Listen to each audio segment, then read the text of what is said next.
all right. What's goody, everybody, man? What's going on? It's Friday. Y'all already know what time it is, man. It's time for SmackDown. We got SmackDown tonight. Appreciate everyone definitely rocking with me. To everyone that's joining in here on YouTube and here as well on Twitch. Appreciate you guys so much, man. Let's get into it. Man, I just had a good meal, man. I had some potato wedgies, man, and some chicken. Uh, yeah, I'm excited. I'm excited, man. All right, you guys, man. Appreciate everyone definitely tuning in and that's rocking with your boy, man, on this live watch along back at it here on Friday night, man. If you're new to the show and if you haven't done so already, man, wherever you're watching this at, man, on Twitch and on YouTube, man, definitely hit that like button down below, share, subscribe, the comment, and follow the 1130 podcast on all social media platforms. All right, man, let's get to it, man. We got Friday Night SmackDown on tap tonight. And of course, we got the Motor City Machine Guns taking on DIY as well, you guys, as Nia Jax teaming up with Candice LeRae taking on Bianca Belair and Naomi. Last week on SmackDown, it was, it was Nick Aldis basically said to Bianca, look at, we're gonna have to relinquish those titles unless you can find a tag team partner. And I think this whole setup between Naomi and Bianca is really going to turn out to, I think Naomi is going to be the one who actually attacked Jade Cargill because she didn't like being the third wheel. That's just my theory right there. Also, you guys, what we got coming up tonight? We got Apollo Crews in LA Knight as well as Andrade taking on the Bloodline, Solo Sikoa, Jacob Fatu, and Tama Tonga. That's going down tonight, man. Obviously, we just came off excuse me. All right, man. We just came off a huge Raw Netflix kickoff on this past Wednesday. Another matchup that was added to the huge card was Liv Morgan taking on Rhea Ripley at the first Raw on Netflix. I hope we can get this rivalry over and done with because, man, oh man. These two ladies are just running the back, just definitely running the back. All right, man. We got some stuff to look forward to. Logan Paul kind of pulled a prank trick on everybody, saying that he retired. But damn well, I knew he didn't retire, man. He was just pulling the old switcheroo, man, just trying to play the wrestling crowd because it's, kind of easy to play the wrestling crowd, right? So, yeah, man, we got a lot to look forward to in the next coming weeks, man. So, appreciate everyone definitely rocking with me. All right, all right, all right. His start. Oh, okay. All right, SmackDown. Look at, I appreciate everybody that's joining in the live chat on YouTube and on Twitch as well. Yo, what's good, my guy? Appreciate you for definitely rocking with me and joining the live chat. We about to get to SmackDown in just a bit. Who do you got winning the Bloodline? I don't even think that's a question. Really? Is that really a question? uh, okay, so it's Carmelo. I thought it was Andrade, LA Knight, and Apollo Crews, but hey, if it is Carmelo, yeah, I mean the bloodline definitely winning. I mean, LA Knight, Andrade, Carmelo, great guys though, but the bloodline is winning, man. I don't even think that's a question, but I appreciate the question though. Hey, look at I asked for all you guys questions and thoughts on tonight's show, man. Definitely leave a comment down below, and I could definitely shout you out, man. Read a live chat here on the live watch along live stream, and yeah, we're gonna get with it, man. We're gonna get with it.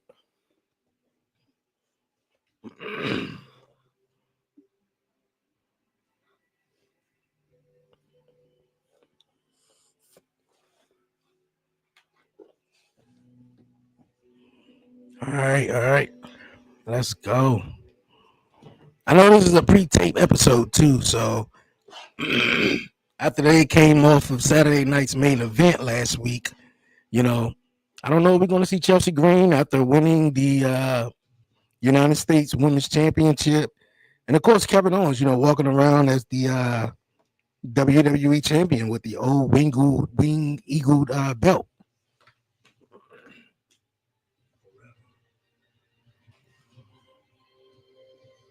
Let's go.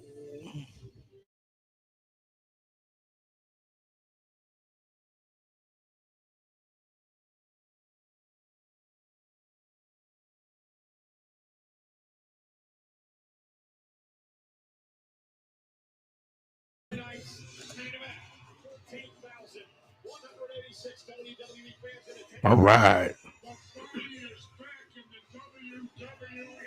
Saturday night's main event last week was all right, man. It wasn't that bad.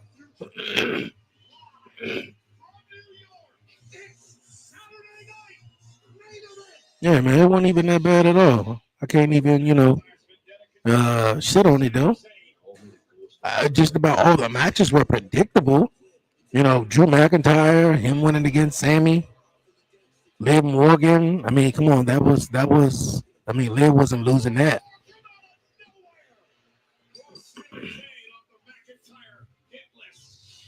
And even the Cody Rhodes and Kevin Owens don't like. But what happened after the show, and one thing I was just talking about too, was the only thing that was credible about the show for real was Chelsea Green and Michelle. Now that match could have went both ways though. Now shout out to Michelle. Michelle is a great superstar too, but I think Chelsea Green just had more of the character. She had more fan engagement along, this journey.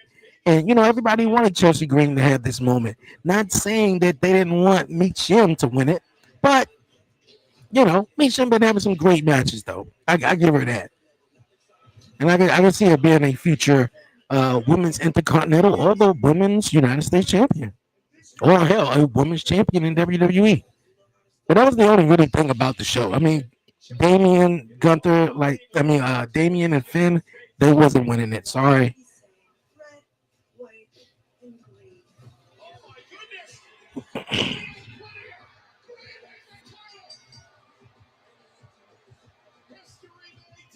Yo, who did you see? Did you see how short the matches were? Yeah, I did notice that. I did notice that. And not only that, it was no interferences. Like nobody interfered in the matches. Not even the Judgment Day interfered in the Liv Morgan match or on behalf of Finn Balor in the Triple Threat World Heavyweight Championship match. So yeah, the matches were kind of like pretty. It was like one commercial break each match. And I guess they were on network television. They had Saturday Nights Live right after that. So they had to hurry up and be off the air because even what happened after the show, that would have been great for everyone to see. But of course, everyone saw that 40, 50 minutes later after it went off. If you like me, when wrestling go off, it's like, okay, well, it's gone off. No post show or anything like that. I'm about to turn on the movie and just relax.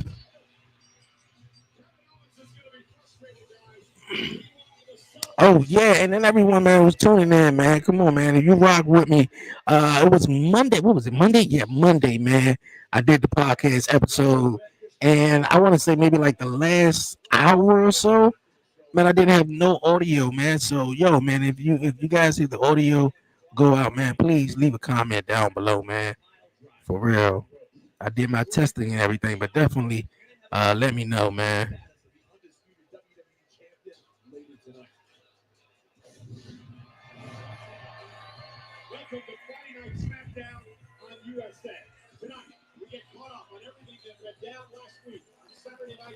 Tonight's episode is a tape episode, and Monday is a tape episode. Giving the superstars a little bit break before during the holidays, the Christmas time. Nia Jax and Candice LeRae.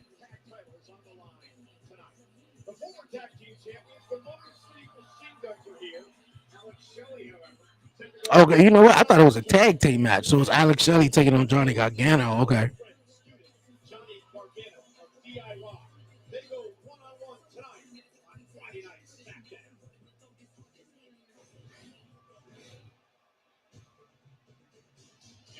Mm-mm-mm-mm-mm-mm.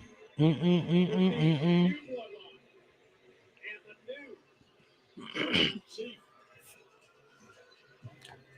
Saturday night's main event needed to be longer. They were too short either than that. It was good, but in my opinion, it needed to be longer, especially Chelsea Green versus Misha. I mean, look at I don't disagree. I don't disagree. And it was something was off in my opinion about Saturday night's main event. Something was off. It felt like it needed something. Like I was expecting maybe John Cena to pop up. Although, we could wait another 2.5, 3 weeks for him to pop up, for the Raw on Netflix. But I kind of expected John to pop up, maybe run a promo, tell everybody on NBC, yo, catch me on Raw, on Netflix, or whatever the case was, man. I just felt like it was missing something, but having the 5 matches, man, they were great.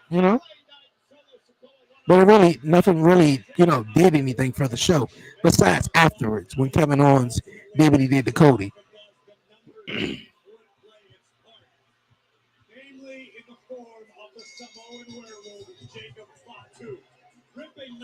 he said LA Knight into the barricade so hard he almost went over the barricade.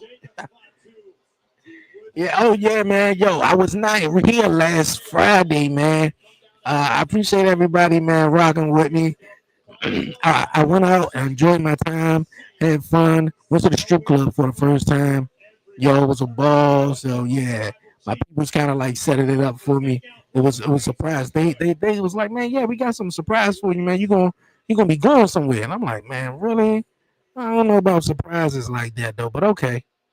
Yeah, so I was watching SmackDown last week before I went out, and I was thinking about all you guys who joined me on the live chat, man, the live streams.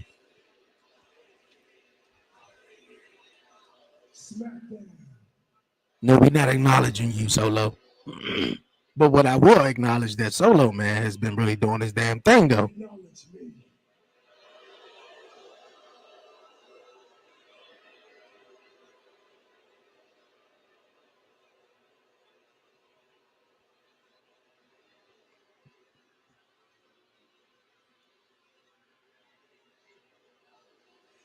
OTC. OTC. I thought John Cena was going to come out too. Yeah, Kevin Owens, send Cody to the hospital and maybe relinquish the championship. I doubt that. I doubt that Cody Rhodes is going to relinquish the championship, but he did send him to the hospital. I don't quite know where they're going with this one, but I kind of, because look at it's all Cody Rhodes' fault. Let's put it like that, man. He got package power driver because he had the whole damn locker room behind his ass, man. Going into WrestleMania and everybody was fighting with him, and all of a sudden now you up here teaming up with Roman Reigns and shit just for storyline purposes. Like, come on, man. And then in the mind of Kevin Owens, he been fighting the bloodline for the last 3, 4 years. So for you to do that was a crime to Kevin Owens. So I'm on KO side. Kevin, Cody can sit his ass out right now. He ain't doing much.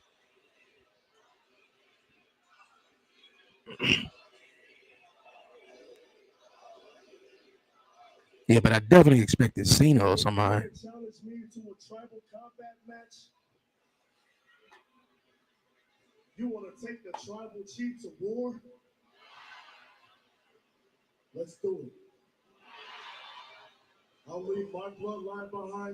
Oh, we know The Rock is popping up in that.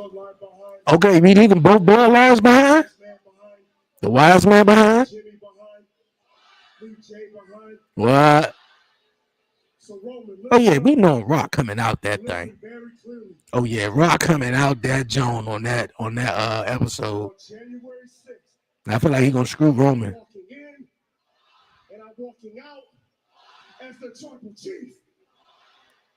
Oh, and I'm here in WWE, bro.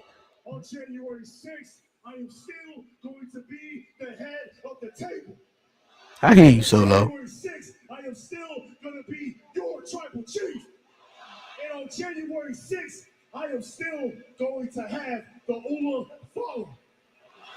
I hope they do not create no championship for the Ula Fala, man. Just let that joint be, man.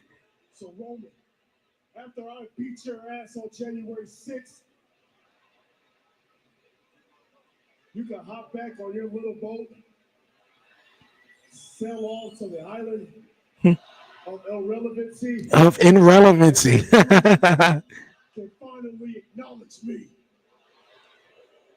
Go back to the irrelevancy island, though. Drew McIntyre. Okay.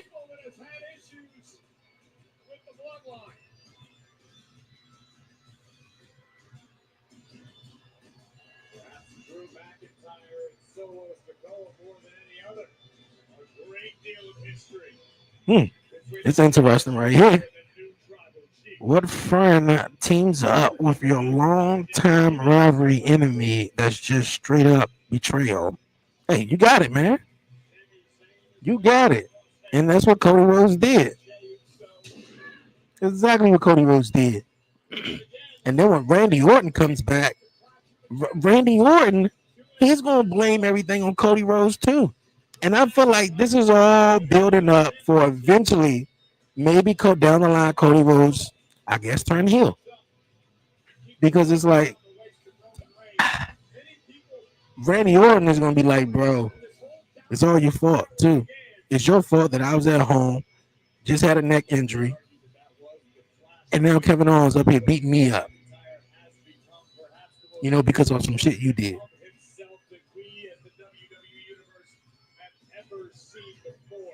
I want to hear what Drew McIntyre got to say to the new bloodline.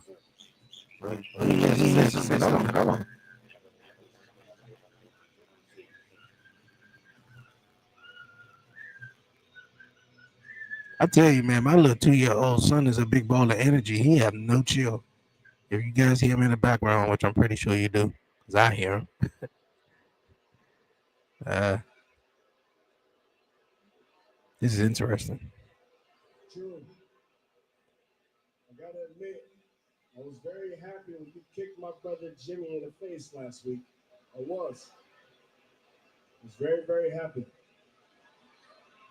But you better have a damn good reason why you're interrupting me.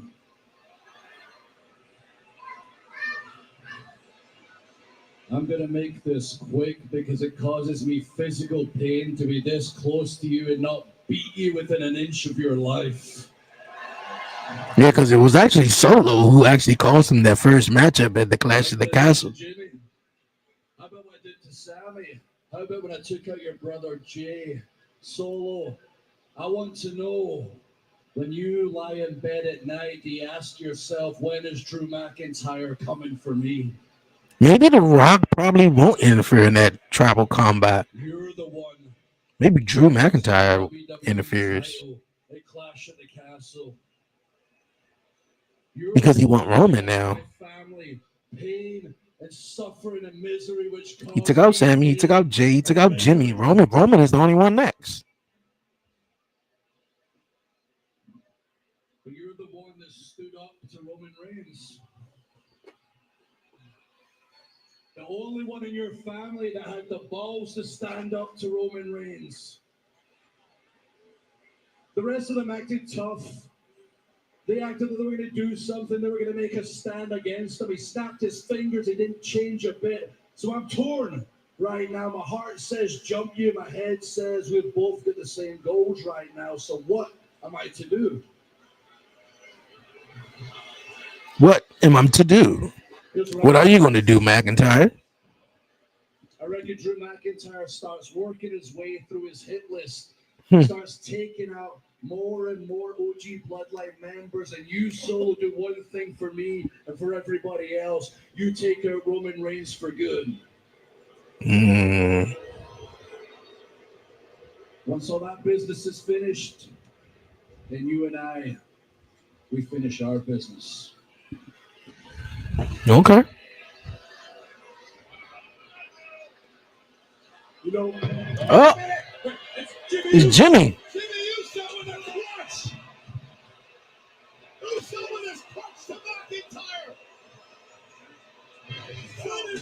Oh.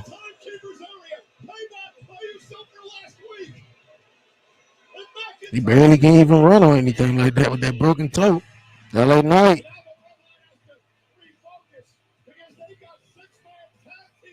Yeah. It's Apollo Crews, not Carmelo. Kicking things off with the fireworks night. Andrade and Cruz bringing the fight to the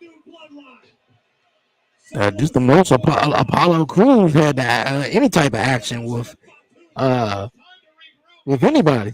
I think the last thing I don't even remember the last thing Apollo Crews was doing. No offense, but yo, like that's what's up though. And Drew McIntyre, he kind of like had the same agenda Monday night on Raw, having that conversation with Seth. It's like, they both hate each other, but at the same time, they both have similar agendas. And Drew agenda is to take down the OG bloodline. Now, although Seth Rollins have done that already at WrestleMania, I mean, like his agenda is still the same. Not let Roman Reigns get back to where he's at, But yeah, man, like it's really interesting and hearing a lot of talk about, my man The Rock possibly not be a part of WrestleMania, and seeing how they are, going about,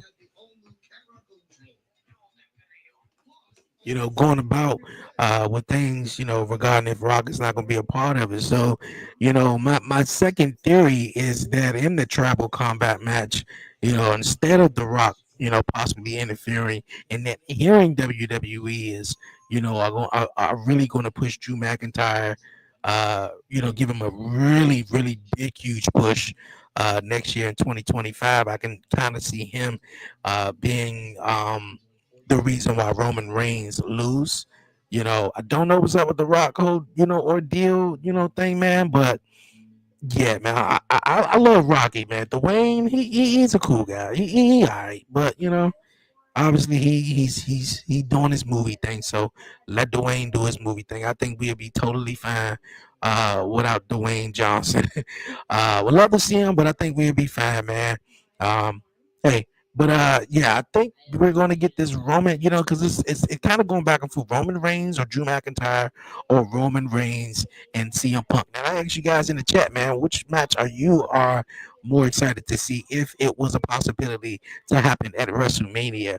Are you guys more likely to be wanting to see Roman Reigns versus CM Punk or Roman Reigns versus Drew McIntyre? Which Roman Reigns and Drew McIntyre has a whole lot of in-depth story that they can pick right back up if they choose to go with that, and then, you got the Roman Reigns and CM Punk, which, that story was sort of like, they created something with that ahead of Survivor Series with CM Punk being, brought into the OG bloodline, teaming with them at Survivor Series, being the fifth member.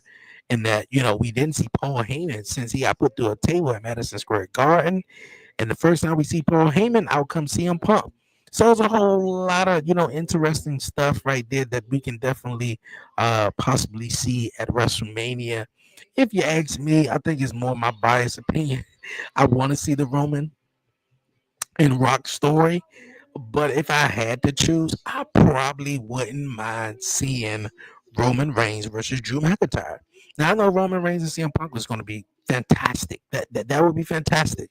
But I also think they're, I don't know what their plans are for Seth Rollins at WrestleMania, but I feel like they're going to run that match back. Uh, like I don't think it's going to be a one ordeal. They're going to have that matchup at the beginning of Raw, and I feel like CM Punk is going to win, and it's going to throw CM Punk into a tailspin, which now he is more so of the heel going into WrestleMania, and at WrestleMania taking on Seth Rollins in a rematch. And I think that's where it goes. Of course, this match was supposed to take place last year at WrestleMania, but CM Punk got hurt, and possibly it was going to be at this coming year's WrestleMania. But we also got the Netflix big debut, so yeah, it's a lot going on. Plus, another news that broke earlier today: WWE is moving SmackDown from 2 hours to 3 hours. Man, whew. Okay, so now we're gonna be on this junk for 3 hours doing the watch-alongs again. It's all fine, because I be like, man, SmackDown is the Bloodline show, so they're gonna have every single thing, centered around that, and more stories I can definitely see them going about. Look at the power of Apollo Crews. There's a woman, Intercontinental Champion, United States Champion, military pressure. Tonga. And Cruz is one of those attacked a couple of weeks ago in the bloodline. Assaulted everybody after being embarrassed in their loss inside the war game structure to the original bloodline. No absence of malice this week from LA Knight, who went one-on-one with Solo last week, and we saw earlier at the ball in a hurry. Big neck breaker by the megastar into the cover, covered by the former champion. Two. Out, of course, Knight was the champion until Survivor Series with Shinsuke Nakamura arriving in the United States title. And now here comes Andrade.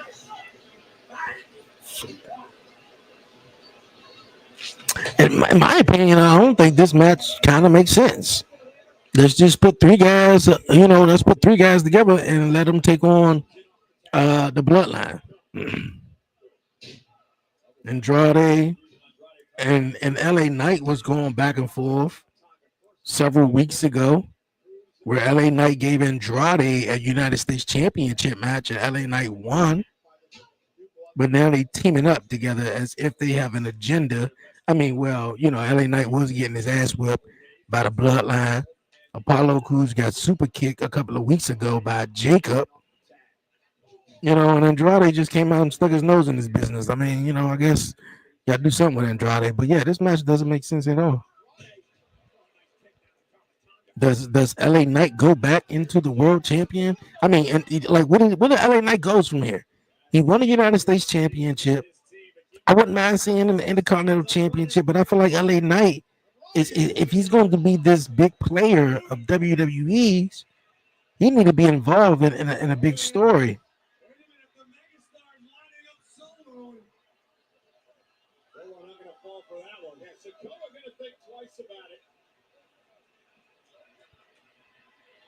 And yeah, the Bloodline is one of WWE's, if not WWE's biggest stories. And yeah, he'll be, in a match going up against the Bloodline, but I think he needs something he can sink his teeth into because it was time for him to lose that United States Championship. It's great that Shinsuke got it now, but I want to see more of what Shinsuke could do too, instead of just maybe we see him every now and then.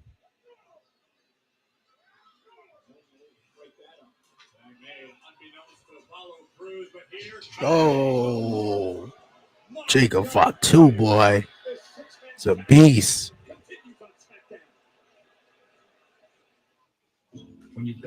Yeah, man. Jacob fought too is definitely a beast, man. Ha ha ha. Cruz, not Carmelo. Sorry. Yeah, yeah, yeah. Yeah, I know. But I think Carmelo may be involved in that Grayson Waller effect later on tonight. That you got Big Braun Strowman. So many Brons, man. I tell you, boy, I get all of them mixed up. Braun Strowman, Bronson Reed, Braun Breaker. Who's next? It's gonna be another Braun. But yeah, yeah. But another thing I was chatting about, SmackDown is going to 3 hours, man. And I know, you know, it was a huge news back in October, or actually back in maybe I believe September-ish, where it was the news broke that Raw would be going 2 hours from October all the way up until they get to Netflix, the Raw on Netflix, and it's going to go back to 3 hours. The 2 hour format, yeah, is much easier. But me, I personally enjoyed wrestling regardless if it was, 3 hours or whatever like that. Now, if you're gonna do 3 hours, for like a Raw or SmackDown, you gotta have those which WWE's, right now, which they cooking. They cooking. It could be better. They cooking. But they could definitely have a lot of these stories play out, especially I can definitely see it for Monday Night Raw when they hit Netflix, being on one of the biggest streaming platforms and knowing you have to, provide such content, because it's a 52, week thing. So I can definitely see them doing it, for Raw and the SmackDown, because SmackDown is always centered around the bloodline, and no, Roman is not leaving SmackDown. He's just going to be appearing on Raw, which is on Netflix. So of course Netflix want Roman Reigns here and there, so that'll be interesting though. But SmackDown going to 3 hours, then I guess that's an extra hour we got to go on for the live streams, man. So you know. Just gotta make sure we have all everything we're gonna rock with. Make sure we have a Coke, something to drink, some snacks. And we sitting right here watching wrestling, man. I hope everybody out there got all their gifts out the way, man. I kind of like need to get like one more gift this time of the year, man. I want it to be like I know it's gonna be that way. When I ain't gotta worry about shit. Where I'm gonna get some money to get more gifts. Or, I wanted to be able to where it's like, you know what, everybody limited to one or two gifts. Nah, man, I want to be able to, go and get people gifts, man, as I want, instead of, put a limit onto it. But hey, that's what it is, man. Back to wrestling. I love you solo.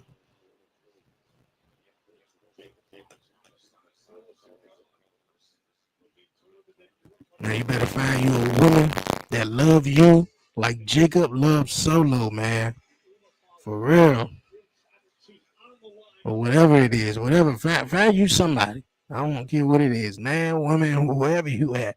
Find you somebody that love you like Jacob loves Solo, man. And it's proud about saying it too, out loud and everything. I love you, Solo. Shit, done everybody done turned their heads around like, well, damn, okay. He meant that.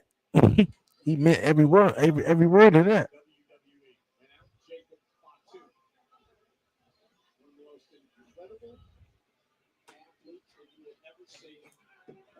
Oh,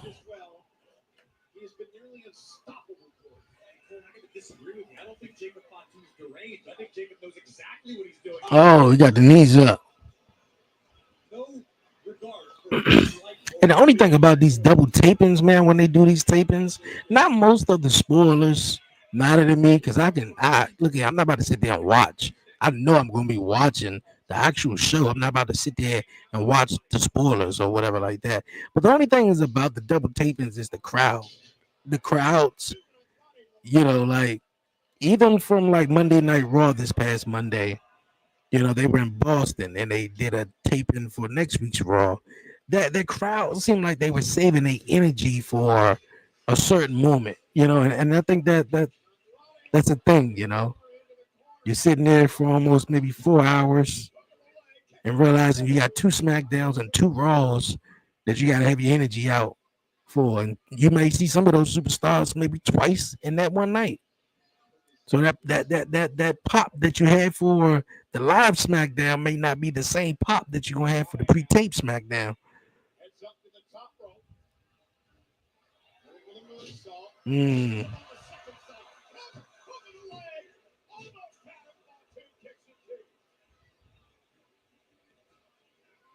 But I think one thing that will help WWE though, because I remember a couple of weeks ago, when they taped the SmackDown and they had that CM Punk and Roman Reigns sit down, but it had everybody talking. Even the stuff that was actual on the show, like the matches, it didn't really get out. Like nobody. I guess nobody really cared too much, but it really didn't get out. But I think they should. Oh.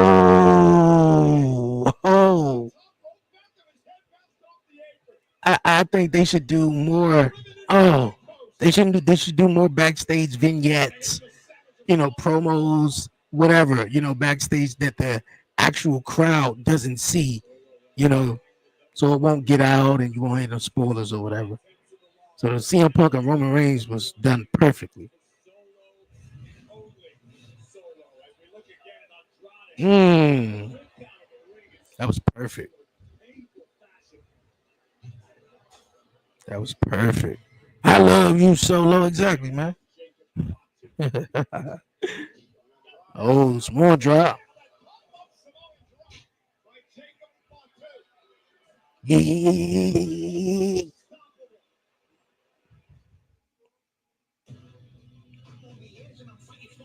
Good gracious, boy. This match I had too. Look, we was just talking about Saturday night's main event not being long enough, huh? The matches were short. Shit. It's already two commercial breaks already in this 6-man tag team match, which Apollo, LA Knight, and Andrade really doesn't stand a chance. You know, they really doesn't stand a chance. But okay, because if you showed me a graphic that them three was going up against them three, I I wouldn't. I already know who's winning. Like unless it was some upset type shit. WWE doesn't do more of them upsets like they did back in the days, man. Them upsets will really take you somewhere. You remember? I remember when the Hurricane beat The Rock on Monday Night Raw. Oh no, no, no! Did he pin him? Yeah, I think he pinned him. And then he get him eliminated. He got him also eliminated for a battle royal, which Booker T won, and he went on to take on Triple H, which Booker T didn't win. But yeah, like at that time, Hurricane Helms, man. Hurricane was doing his thing, and he gets in this amazing backstage segment with The Rock, and he got this little mini rivalry going back and forth where it's just too fucking entertaining and too cool, But The Rock being The Rock and having this ego just as big as as big as big, you feel me? And him just having that ego, like I just mentioned, he just like, I ain't worry about nothing. I'm gonna win this match.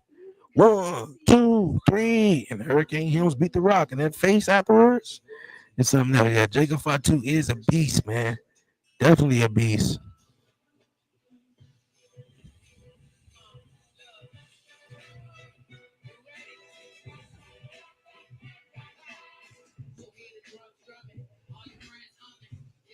It's a good time. Come on.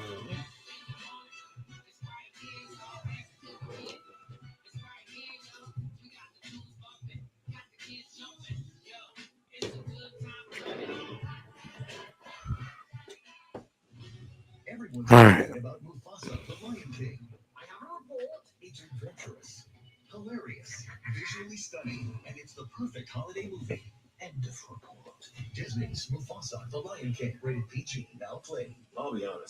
Yeah, they got a bunch of Lion Kings coming out. They just recycle the movies over and over, man. I'm just starting to understand that more and more as I get older.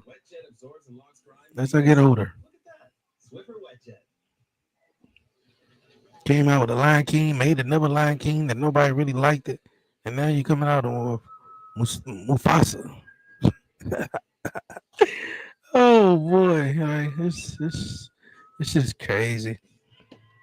I want the Samoan werewolf versus the dog. Hey yo, hey, that'd be nice. They kind of hinted at it on that Monday Night Raw episode where Jay was taking on Braun Breaker in that match, and Jacob Fatu was outside the ring, and the new bloodline, caused Jay Uso the match. Yeah, that'll be a good match. Braun Breaker versus Jacob Fatu.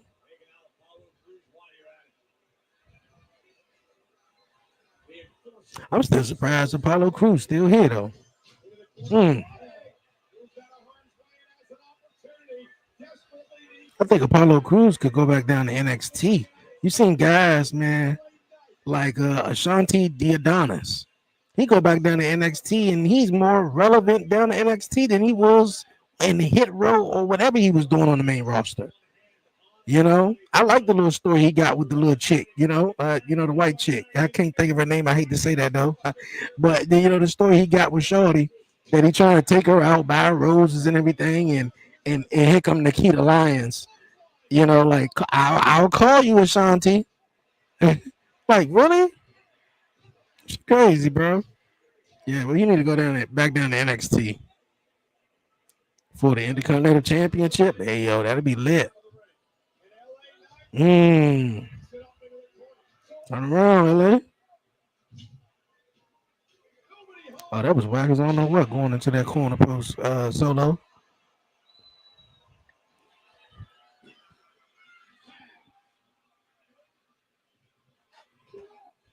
Mm. Mm. One, two. I about to say. I didn't think he was gonna get that.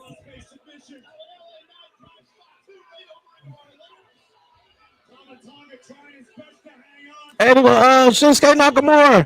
Oh,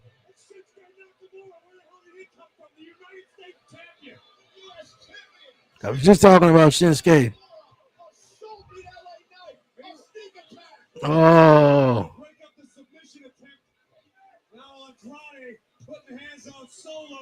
mm. Down goes Andrade, back out to the floor. Solo, a one-man wrecking crew at the moment. Dragging Solo about to take care of business. corner, dragging himself in. The new tribal chief.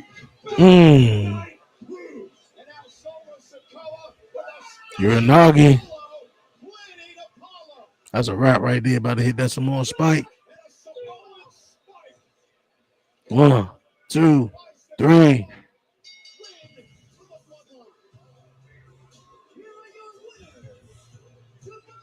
Okay. Roman Reigns, are you paying attention? He better. He's got tribal combat with that man in a couple of weeks on Netflix. So once we see Nakamura come out of nowhere. I was wondering why LA Knight was just standing there like he was trying to check on Jacob Fatu after, knocking him over the table. That may have been the most ferocious I have ever seen Solo in his young career. And Roman Reigns had better be at the top of his game. Man, you know what? I would have loved to see Umaga. If Umaga was still alive, I would have loved to see Umaga and Solo Sikoa either as a tag team, not necessarily going one on one, but as a tag team. Oh my goodness! Because when I saw Solo for the first time, and then he started doing the whole Samoan Spike, I was like, "Yo, Umaga did that." Like the whole Solo Sikoa is really up to date version of Umaga. We've known Johnny for nearly 20 years. And finally, after all this time, he lets the mask drop and shows us who he truly is. And it cuts a lot deeper when it's somebody that you considered a little brother. But tonight, Johnny, I'm going to make sure that you know you made the biggest mistake of your life. Ready to go do this? This is something I feel like I need to do by myself, alone. And I want to see if Johnny's man enough to fight his own battles. Okay, let's go get warmed up, man. I admire where David and Shelly's heads are at. This is WWE. It's a different landscape. They better be watching one another's back. They better. Yeah, our landscape changed out here, courtesy of the Bloodline, Shinsuke and Nakamura. But changing gears is what happened nicely on Saturday night. Main event we found the inaugural Women's United States Champion. It is all about being crowned the very first Women's United States Champion. Again, the finals of this tournament. Chelsea Green won that one right there. This United States Championship is going to be talked about forever. Who's the first ever champion? Each and now. Look at this unique maneuver. Jessica Carr was distracted by Chelsea. Like Misham could have won that too though, but Chelsea Green was definitely winning that one, man.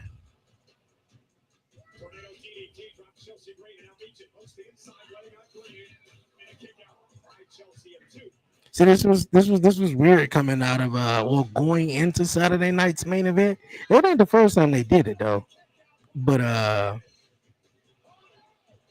yeah, having a pre-tape episode the week after, coming out of Saturday night's main event, even though not too much changed besides, it ain't really nothing happened besides Chelsea Green winning the title. She was supposed to have a huge celebration tonight. Why they do Chelsea like that? She need to go to Nick Aldridge, man, and file a complaint.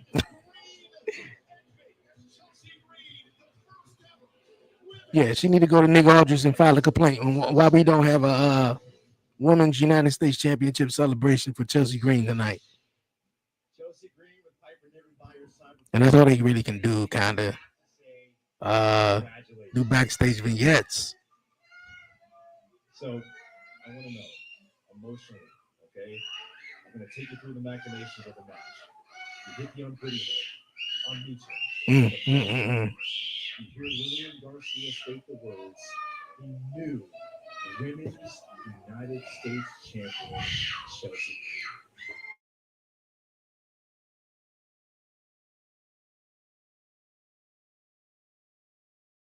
Happened, Did she just put her gum in his hand? but I'm not.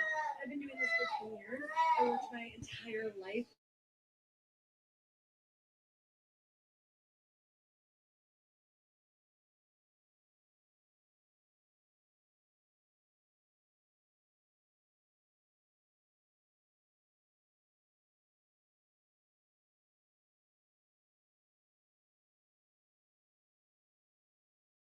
Feel to know that Man, where my girl's celebration at? Grace was the first ever men's United States champion.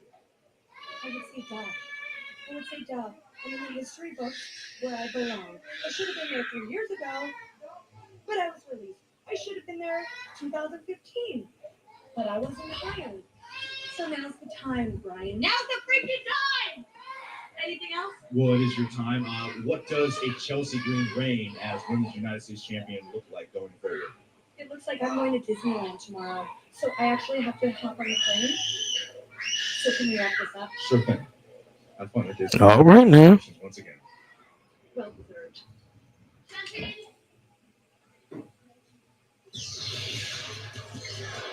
Yeah, that was a little bit weird, man. Like, especially coming out of that, man. She should have. Yeah, this. I get having the guys having a break or whatever. I feel like they could have taken this SmackDown somewhere this part of this somewhere this week, so it could be updated. So where you got Chelsea Green with the championship. I definitely want to see more of Kevin Owens walking around with the old school WWF championship. You know. All the issues between.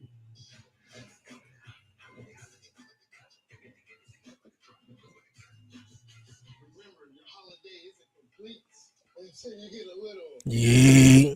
you know. T's and G's and Zeus. Tonight and save up to 30% off orders. Experience. Yo. Appreciate everyone definitely rocking with me, man. Here on the live stream while we watch Friday Night SmackDown. Appreciate you guys so much, man. Everyone is watching on Twitch too. It's right here. Here on YouTube, man. For real. Definitely like, comment, share, and follow here on the 11:30 podcast YouTube channel, man. Let's go. This Christmas, what you think about girls, bro?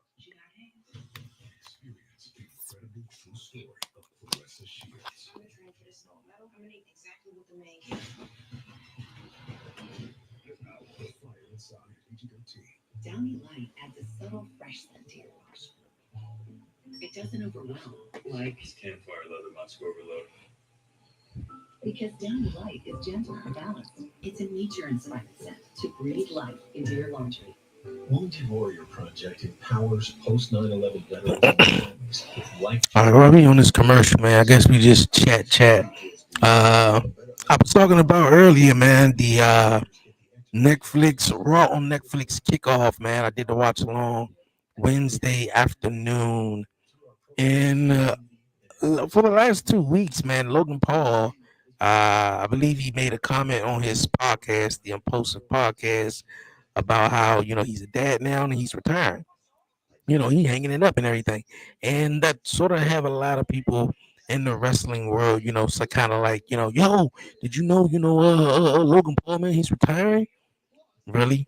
Really? Do you really think WWE?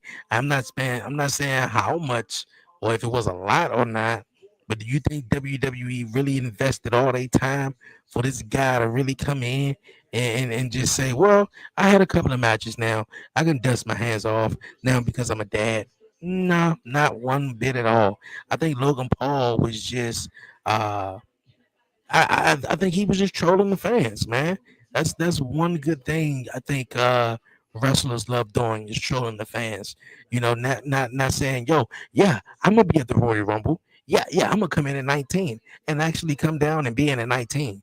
Like no, like if The Rock is really gonna be a part of WrestleMania and everything, and the road to WrestleMania on Netflix, I think it's tremendous because the fact of the matter is he's talking about how I'm not gonna be there. I'm not gonna be pulling up. I'm not gonna be scheduled, but then pull up. Like let's have it be not predictable. And then I didn't buy into any of that anyway. But the biggest question is, and I put it out on my social media on TikTok to be exact. And had a couple people comment and say, "No, man. Next question. No, next question. Nah, nah, nah."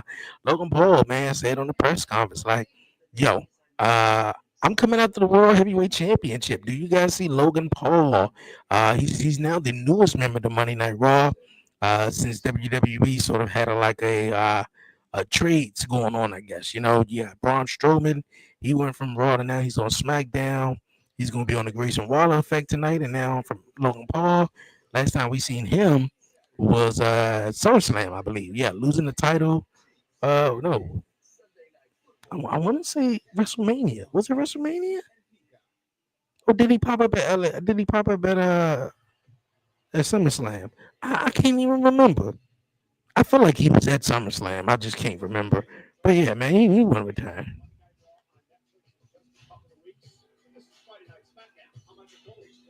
There's so much to be excited about coming down the pipe, but how about what just transpired this past week? Of course, the entire WWE universe is still buzzing about what transpired on Long Island. It's Saturday night's main event. It's our main event at Saturday night's main event. Cody Rhodes versus Kevin Owens for the undisputed WWE title. I mean, it was a great match though, but the WWE playing in your face as if Kevin Owens was going to win. Like it was cool. A nice marquee matchup for the first Saturday night's main event back in a while. But no, Kevin Owens wasn't going to win. He wasn't going to win a Great American Bash or well, not Great American Bash at Berlin. Uh, didn't he take on Kevin Owens on a one-on-one match? It wasn't SummerSlam because he took on Solo.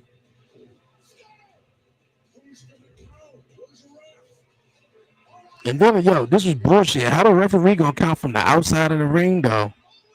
Both referees got knocked down.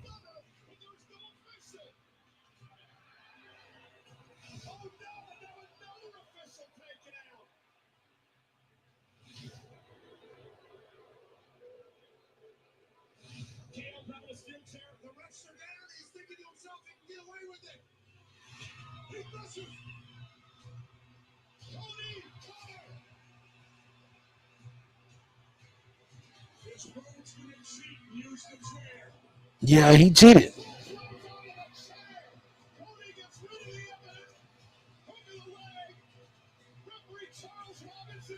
Come on, Charles Robinson. Like, bro, you the man, but come on, man. You could have did better than counting that 3 count on the outside.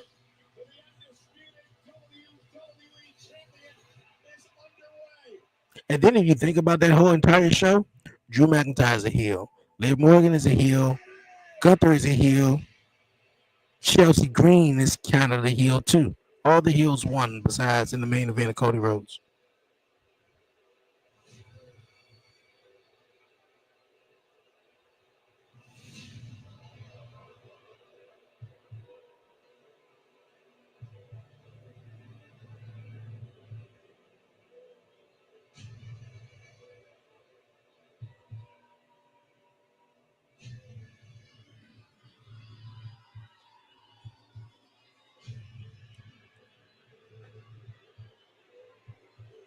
That's another thing. Like I was just mentioning, the thing about these pre-tape shows. There's a lot more vignettes, backstage segments, to actually fill in the whole show. Kevin Owens' use of a banned pile driver on Cody Rhodes caused the undisputed WWE champion to be taken Yeah, I out don't of the think this arena was a last Saturday. can't miss SmackDown this week. Cody was kept overnight in a local hospital due to cervical swelling and was diagnosed with axial compression of the cervical spine with x-rays fortunately negative for a fracture. Cody's now home resting and we all wish him a speedy recovery. As for the reprehensible actions of Kevin Owens, KO had this to say. He still got the belt too.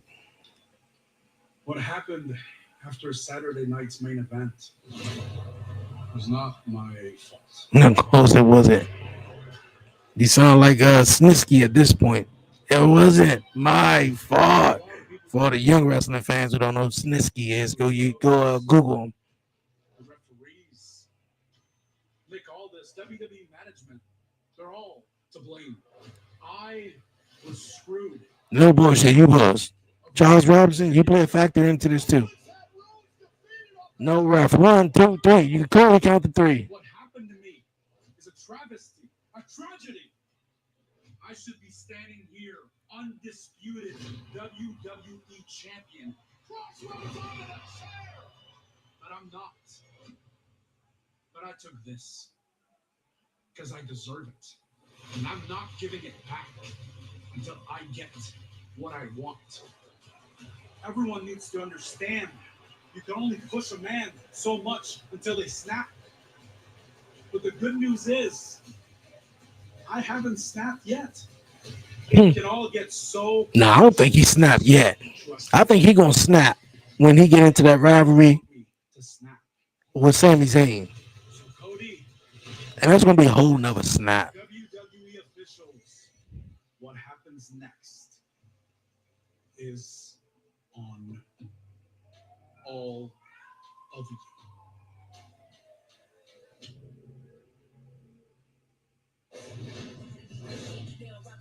We are counting down the moments. There you see the stage hands getting everything in order for a monster-sized Grayson Waller effect with very special guest Braun Strowman, the newest addition to Friday Night SmackDown. It's going down next.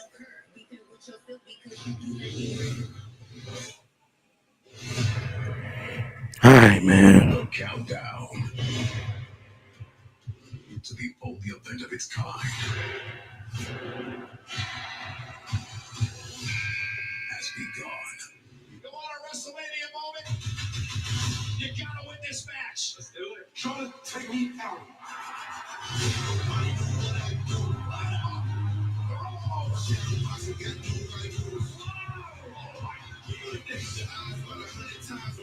To WrestleMania begins at the Rumble. WWE Royal Rumble, Saturday, February 1st. Streaming exclusively on Peacock. All right. On Peacock, man. Streaming on Peacock. Royal Rumble is coming up soon. But of course, we got a couple of stops we got to make before we get to the Royal Rumble. We got Seth Rollins and CM Punk in the main event on the first Raw of Netflix. Which match are you guys interested in more? Seth Rollins versus CM Punk, Roman Reigns versus Solo Sikoa, seeing John Cena back, or is it Rhea Ripley? I don't think too many people, unless you're probably that diehard Rhea Ripley fan and you just don't like really get the business like that. And yo, that is a precious time to be a fan when you don't get the business. And I think when we all get older and we all get out in our maybe late teens or in our 20s, especially the 30s, dog. If you're in your 30s and you've been watching wrestling for some time, right? You've been watching wrestling for some time and you realize like what it is and what it's not. So you like, yo, everybody who's around my age or older, they're really smarts. Call them smarts. Like instead of marks, but they, they smart the business up. Too much.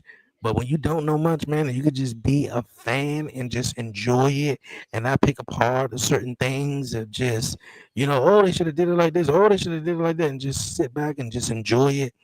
Those were precious, man. I'm telling you. So I understand when I see little kids, even my son, man, uh, loving wrestling, man, and loving Seth Rollins.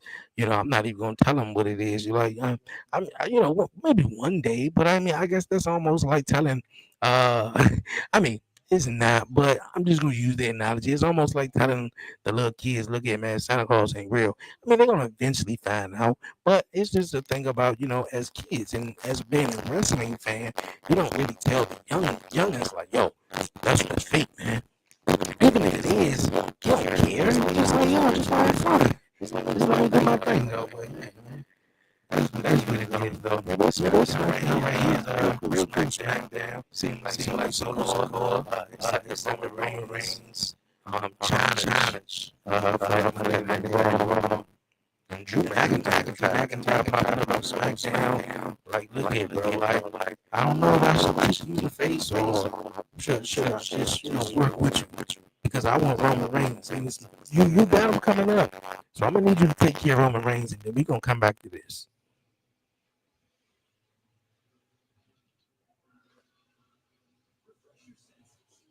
I feel like tonight's main event is Bianca and Naomi teaming up to take on the women's champion Nia Jax and Candice LeRae.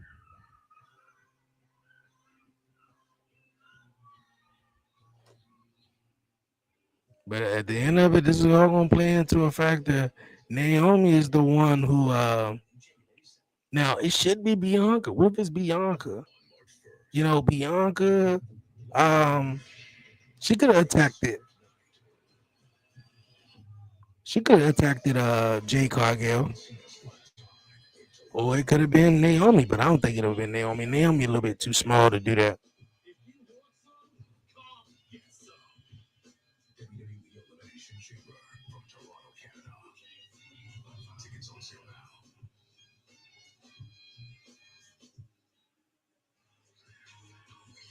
Elimination Chambers coming to Rogers Center in Toronto, Ontario, Saturday, March 1st, 2025. Tickets on sale now. That's the venue when it's coming to. That's what I'm trying to say though. Like I get it. You've known Chris Sabin and Alex Shelley for a lot longer than me, but for 20 years. It surprises me that Alex Shelley is young. Like he wants this grudge match. Like you can't win the tag team titles. I don't get what he's doing. Yeah, I mean, it's amazing. But look, he wants his payback on me. I understand that. But he wants to challenge my manhood. I'm all man. I made a kid, okay? Yeah, Papa John, Daddy Champ. Of course you made a kid. He did specify that he wants to do this on his own. So, he said Papa Champ, Papa Champ, and Papa John. You need to stay right here because I'm gonna go out there, handle business by myself. I'm not some naive 18-year-old kid with a dream anymore. No. Dream came true. Dream came true. 2 times. I'm gonna show him I'm giant freaking wrestling. Okay? So you stay right here. Okay? You okay? Get him. Kid's gonna handle the business. I think this is going to end in disqualification. Don't move the muscle. Trust me. I think that's going to end in disqualification. I got the Street Profits interfering in that match.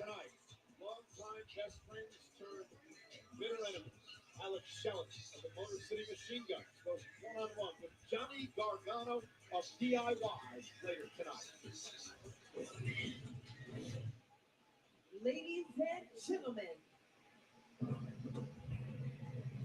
please welcome the Friday Night SmackDown sensations, the audacious Austin. Can y'all stop pushing on the table? Of the Grayson Waller of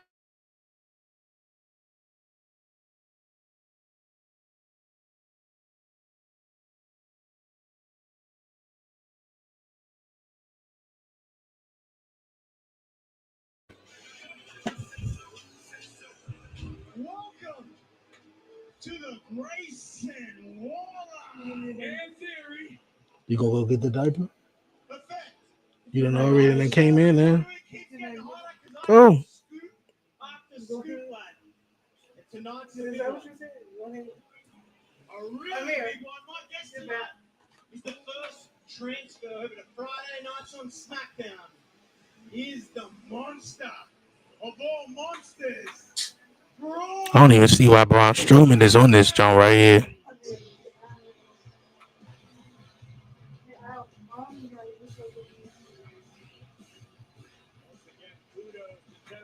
Oh wow! So he playing Santa Claus or something? Dressed in full Santa garb with a bag of presents.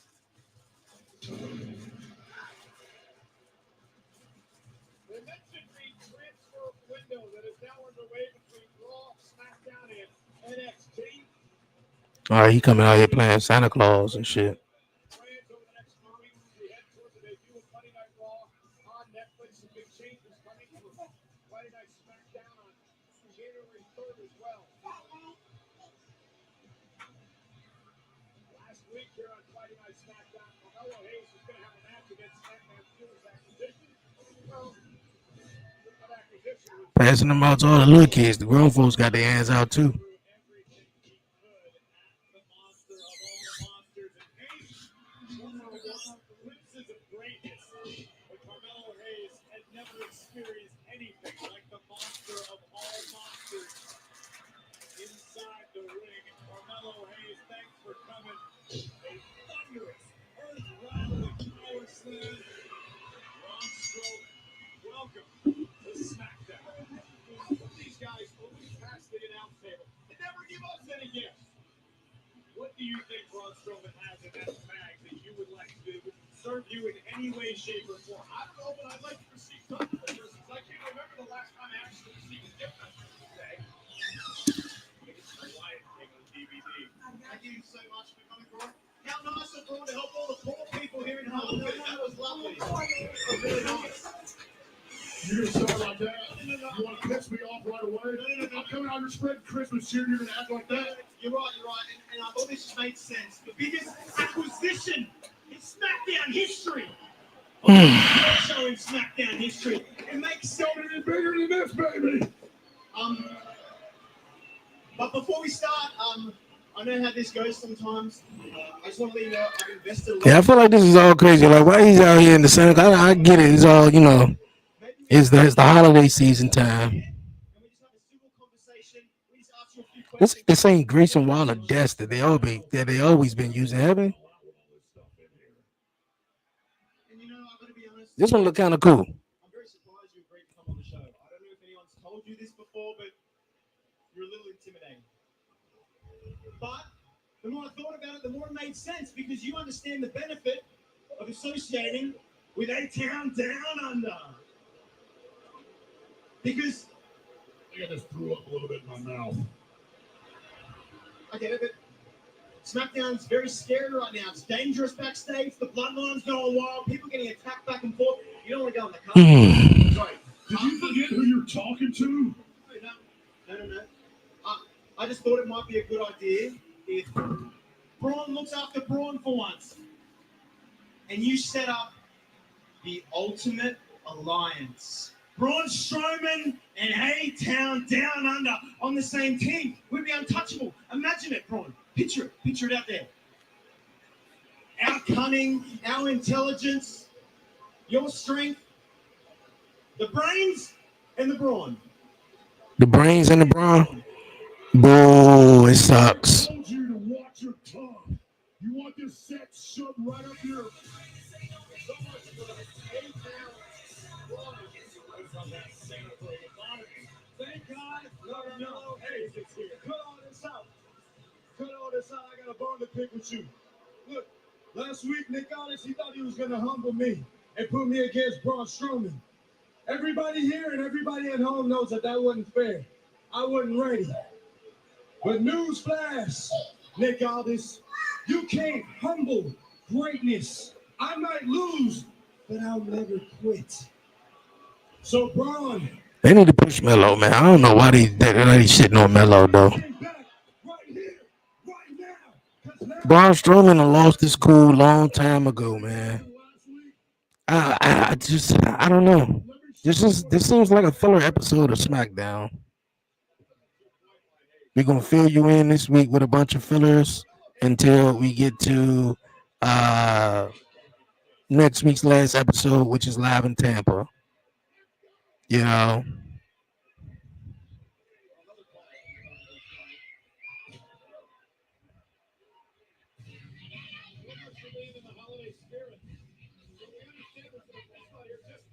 so we about to have a rematch.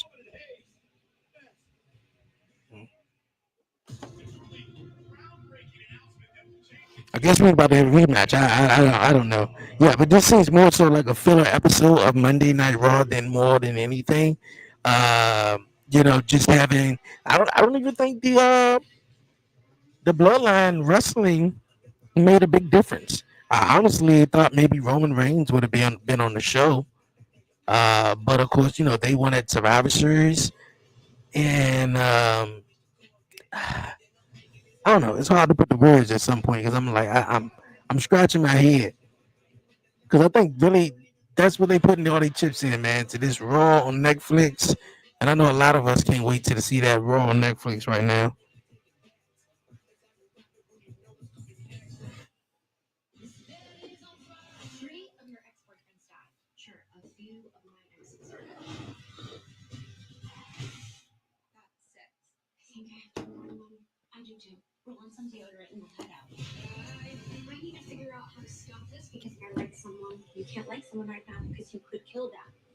What? I have a lot of questions. I wish I had more answers. I just don't. You're doing great right now. Thanks. That would feel good. It's the holidays at Wayfair. Y'all, it's a gift swap. Look, it's our dream kitchen. Totally brought that for themselves. Okay, fine. Just choose what you love. Just my style, and I got a great deal. My turn. What the? Now that's Hmm. Just like you. You got a place for that? that's something fun. Wayfair, every style, every home.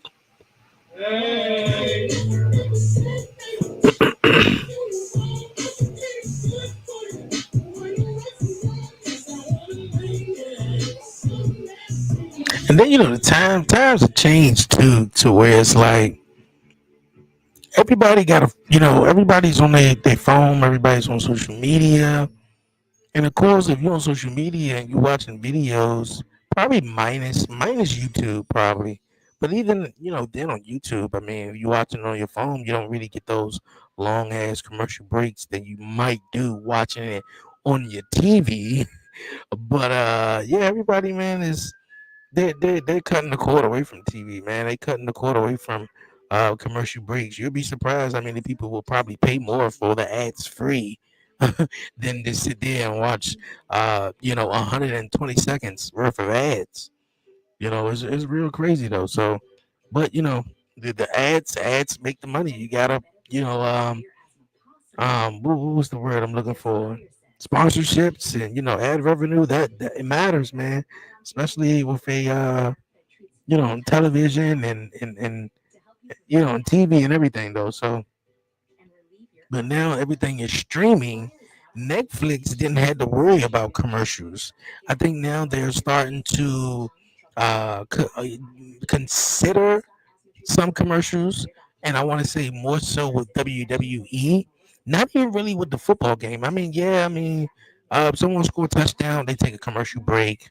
It might be an interception, player got hurt, and they might take a commercial break, step away from a little bit or whatever like that. So, with something like that, that is, more commercial breaks, and either with wrestling too, they might have two commercial breaks during the matches. They might, just might want to do some ads, which WWE does, So, I mean, but I mean, like WWE, dog, coming on Netflix, man.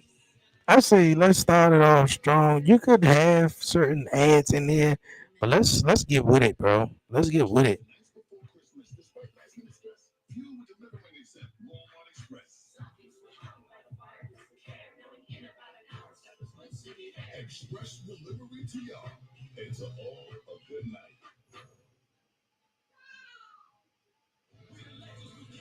Fest is back this June 20 to 22nd at the Javits Center in New York City. Fanatics Fest NYC is the ultimate destination for sports fans and players, bringing the world's largest gathering. Hall of Fame athletes, WWE superstars, intergalactic into the sports experiences under one roof. Tickets on sale now. Don't miss your chance to be a part of this epic event. Visit fanaticsfest.com for more information. You think Carmelo Hayes will get It's a rematch from last week. We're gonna have another match. You might think that, but Carmelo Hayes made his way over to our announce desk during the commercial. See, I don't blame some of the people who was there and was like, you know what, man, I'm gone. I'll watch it on TV next week because it doesn't make sense, kind of like like sit here and expect me to watch it next week. No, I'll never watch it. They are in Hartford, Connecticut. It is on the East Coast.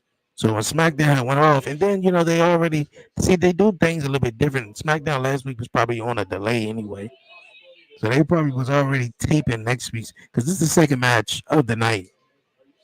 The show started an hour and 11 minutes ago.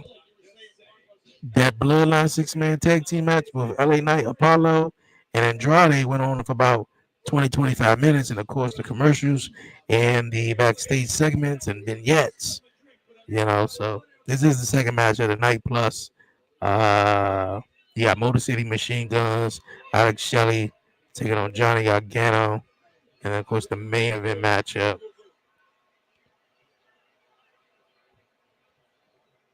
There we go. Look at this. I feel like Carmelo Hayes, man. He could be Intercontinental Champion.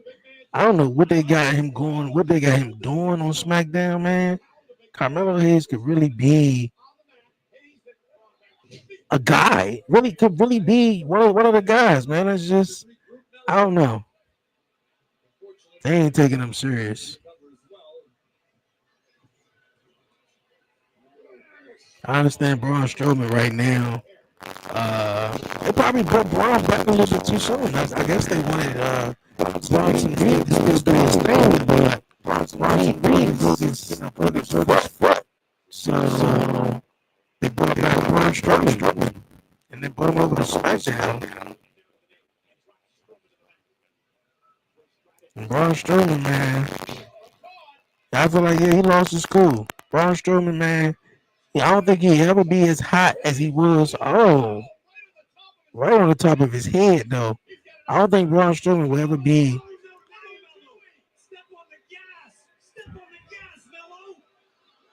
as hot as he was back in 2017.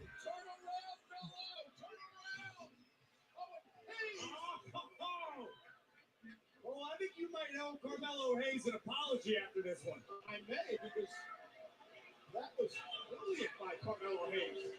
It was like big game hunting for Carmelo Hayes. And Melo don't miss. Take Braun Strowman out like a bull moose. Nah, Braun Strowman is about to take him out. Oh, boy. That was a stiff kick.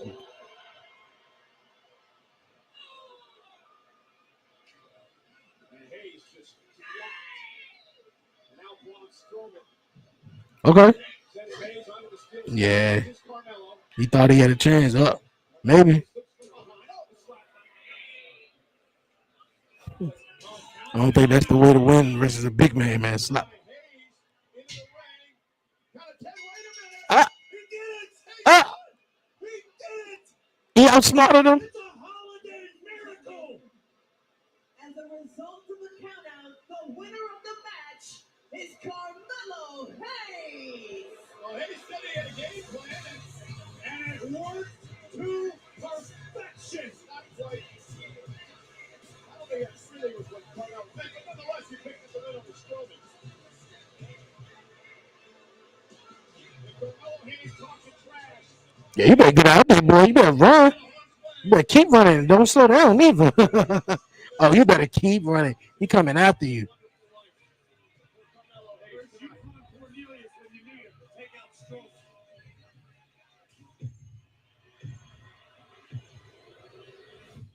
I'm excited about it. It's So happy. Hey, there you are. Hi. I just wanted to wish you guys both luck in your guys' tag title match, and I cannot wait to be there ringside for when they raise your guys' hand. And Tiffy, actually, Nia and I have been talking, and we think it's best that you stay back here during the match. Yeah. You know what though? You can probably take some notes. Yeah. Tiffany ain't about to rock like this for too long. If you want to help, you can get some champagne. So now you choosing her over me? That's what Tiffany face says right now. To work on that. That's a lot. A lot of prep. We're gonna strategize. So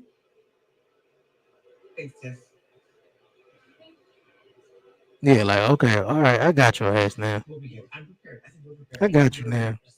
You gonna choose her over me though?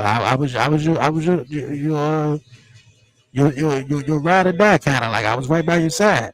So now you're choosing this little brat over me because her little best friend get fired from WWE.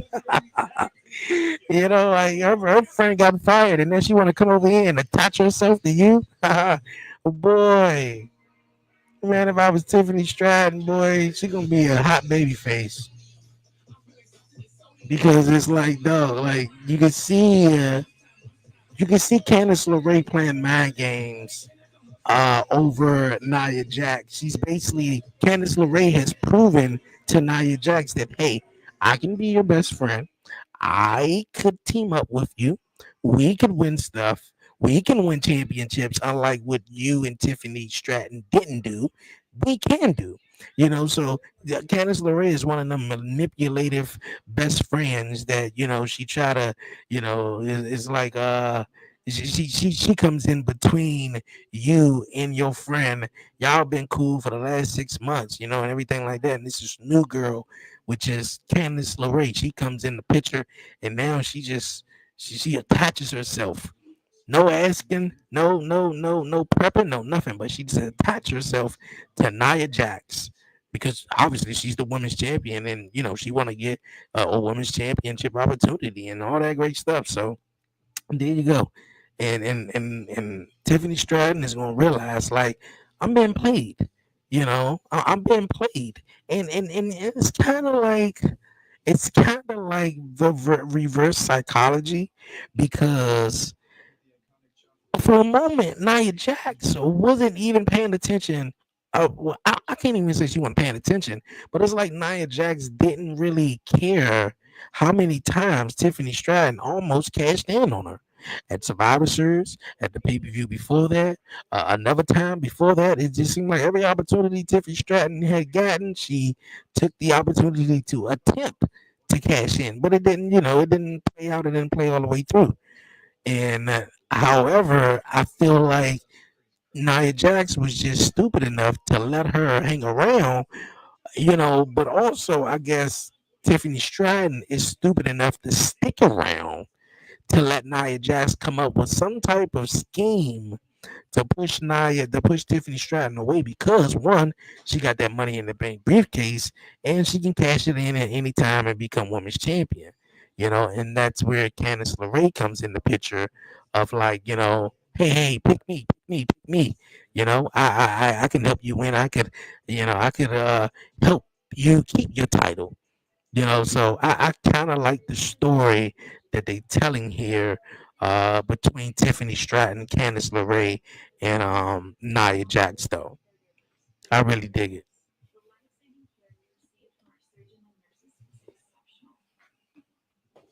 But boy, when she do cash that contract in, it's gonna be like that. It's gonna be a decent story. It's gonna be nice. But Tiffany Stratton is gonna be definitely a baby face when she cashes in because she definitely cashes it in on Nia Jax. It makes her no sense for her to cash it in on Rhea if Rhea wins January 6th or if Liv retains.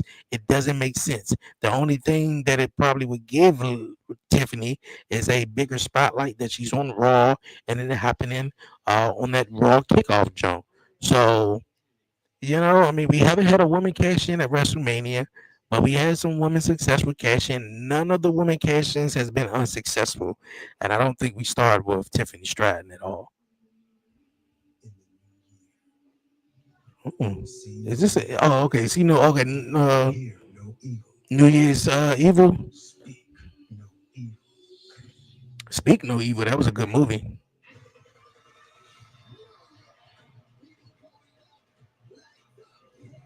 Was and is a good movie. January 7th, from the Shrine Expo Hall in Los Angeles, comes must-see NXT action, WWE New Year's Evil. Tickets on sale now. Scan the code to get yours today.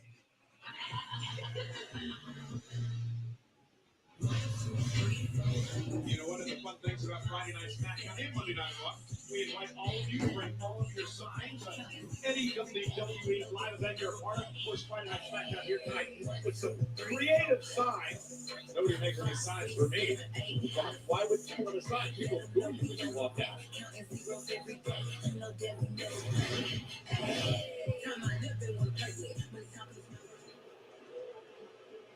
Oh! Hello? Where's Carmelo at? Where's Carmelo at? Screw you, I'm not snitch. Not telling me he's worse than Hey, snitching. you're looking for Melo? You look that way? That way? Yeah, come on. Straight. Carmelo! Where are you at? I'm just watching, bro. Can we please see this musical? Oh,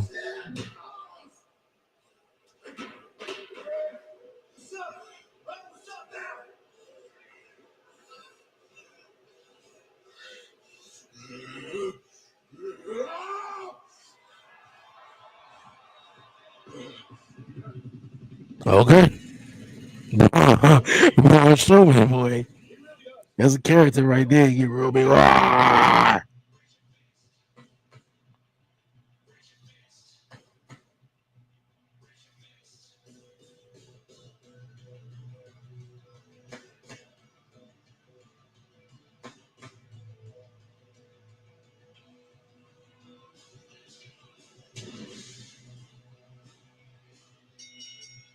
The following contest is scheduled for one fall.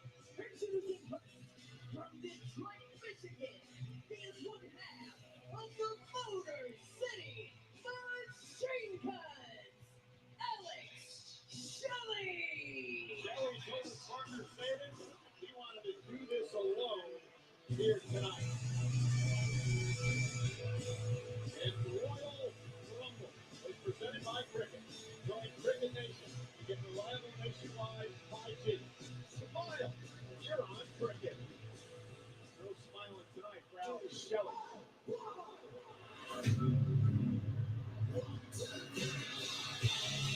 They got a new theme song? I'm glad because that last song was whack.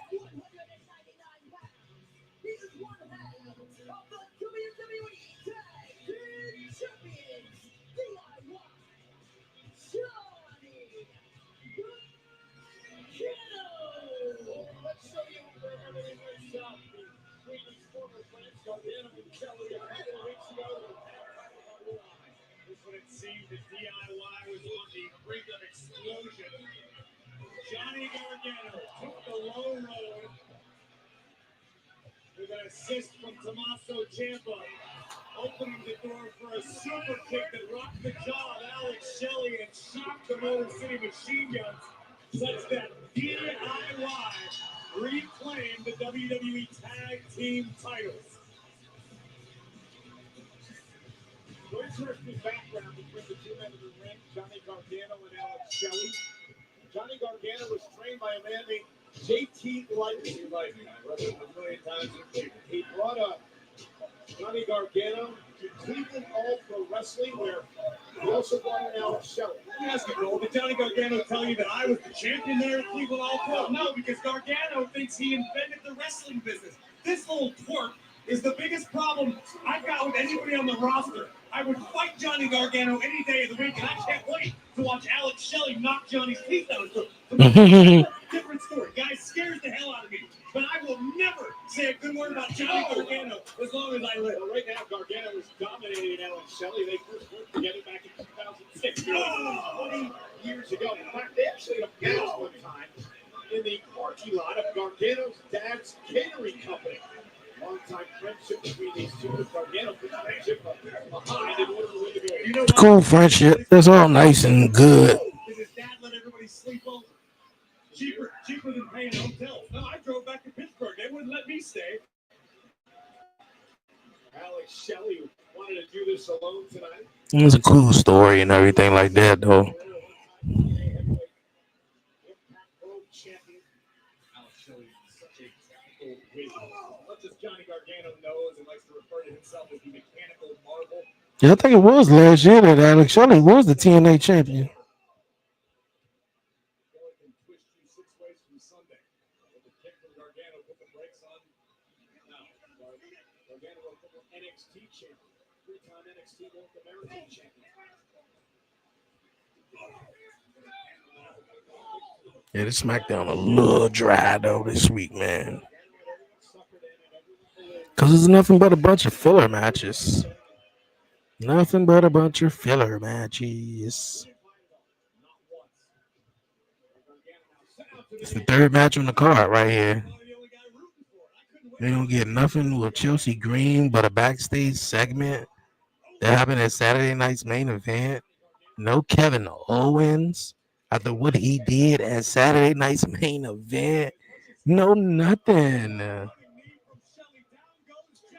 No nothing. Besides the bloodline, the new bloodline coming out here and beating up on besides the new bloodline coming out here beating up on LA Knight and Andrade and one person who just haven't had action in so long. Like you know what, fucking I'll be in there. Yeah, I'll be on TV. Cool. Like yeah, it's about a filler episode, man. Which is cool to know. I really want to see how the game is going. I forgot who's playing tonight. The college football game.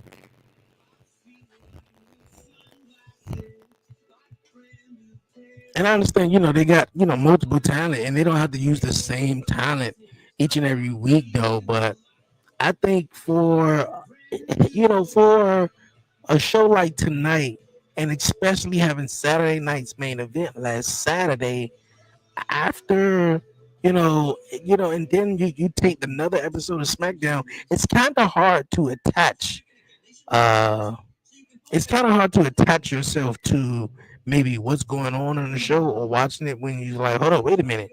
Chelsea Green did win. It's like, hold on, wait, no Chelsea Green?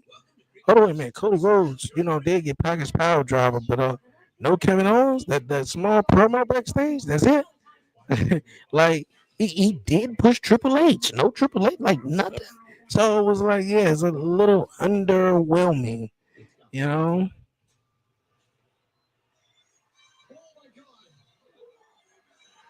Boy, I know these content creators. I can't remember my guy name that the first guy they showed. But I watch him all the time on TikTok. I know those content creators, even the ones that's coming up, man. Every time they see this show and see this commercial, it's an awesome feeling. It's nothing but validation, whether you was, seeking validation or whatever, but it's awesome to see that someone, and it's not just anybody, it's not just a regular old someone, it's WWE is recognizing like, yo, we see what you're doing. And not only that, like you in the Netflix commercial. And Netflix is gonna put it all over their social media platforms. WWE is gonna put it all over their platforms. Like that is huge. That really is. So that's what's up. Kudos to those out there doing content, creating, man, or whatever you're doing. But yeah, keep doing it. Keep doing it. Cause I seen a video on social media where it was like a content creator. He's a gamer, and he started doing live streaming. And when you start out, man, you got zero people watching you. And you might get three people watching you. Kind of like these three people right here watching me. On YouTube and Twitch. You start out. I'm still brand new to Twitch, man. I'm learning. I'm pretty sure it's more of like a gamer site, but I know it's like streaming, and I know like contact. I'm probably saying his name so wrong.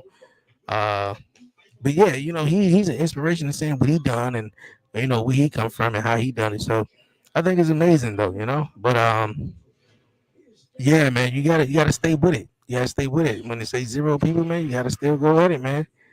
But a lot of people want that success and want that validation overnight. It's not gonna happen, man. You gotta keep going, keep hustling, keep showing up, keep being consistent.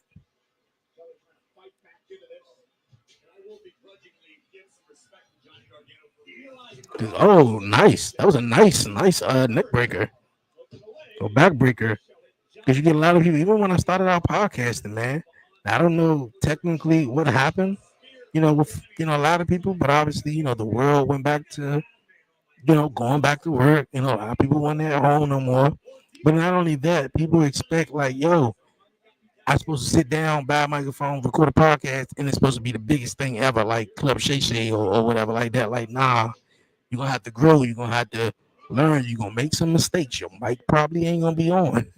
You feel me? So like, yeah, that's about the journey. Yeah, and I wrap that up. All my content creators, man, keep hustling at it.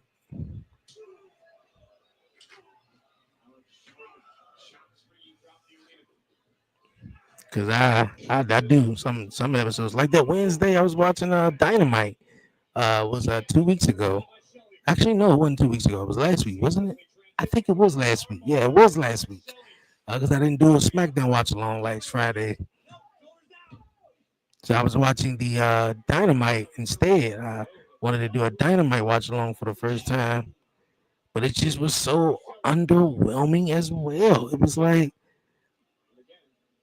I can watch independent wrestling if I want to see some great wrestling matches. Or I can watch TNA, I can watch Ring of Honor, I can watch NWA, I can watch whatever. I like story attached to my wrestling. If I'm watching it for 2 hours, dog, like I don't want to just see 6 straight wrestling matches. That's great. Give me some entertainment. Pull a promo. Like, give me something. Give me something to hang on or hold on to and get emotionally involved in. But yeah, that's pretty much me. But AEW, man, uh, they cool, man. They just need to focus on what they gotta, focus on. But it haven't been as hot, man, probably since I want to say 2021. 2021. When it first came out in October 2019, it was cool. Of course, the pandemic came shortly afterwards, but they were still doing their thing in 2020. But 2021, they was doing something in AEW. And then it's just like they got CM Punk, and then when he left, things just went down the whole rabbit hole after he left.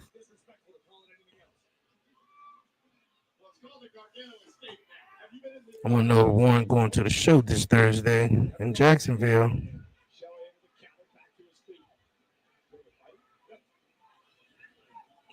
Bro, that's crazy. 2 shows on a Friday night. Man, I'm gonna want to watch SmackDown. You telling me I gotta? But I want to go to the show too in Pittsburgh if I'm in it. But I also want to watch SmackDown too. I guess I just better DVR it and watch it later, huh?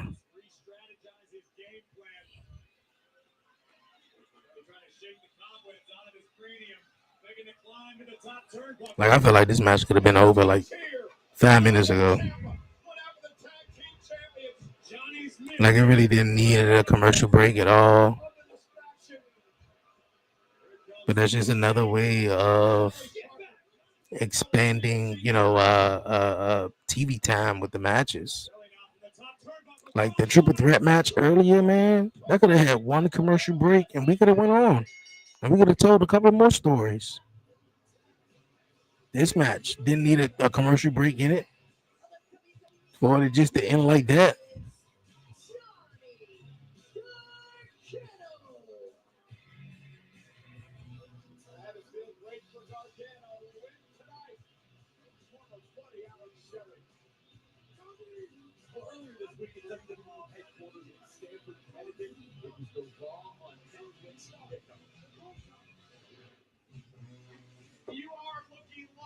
Yeah, even with the Raw Netflix kickoff jump, man.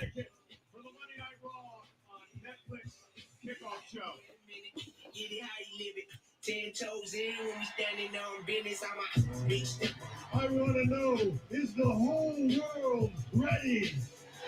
The newest member of the Monday Night Raw roster. They said Netflix got 280 million subscribers. You are looking at the future world champion. It will be my duty to slap that stupid smirk out of his face. Are we really gonna get Logan Paul versus Gunther? We're looking at two of the centerpieces of the Netflix era. Liv Morgan, you will defend that Women's World Championship against Rhea Ripley. I'm gonna beat you January 6th on Netflix. January 6th, it is Tribal Combat. The battle to determine who is the true tribal chief. WWE headquarters, acknowledge me. Ladies and gentlemen, there can only be one tribal chief. That tribal chief is the OTC, Roman Reigns. The main event of Monday Night Raw, when it premieres on Netflix, is one of the most anticipated matches in the history of our business. It will be CM Punk versus Seth Rollins.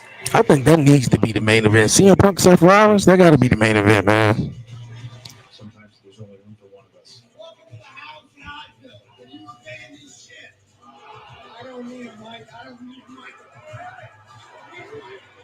I see you on the 6th, beginning of the end.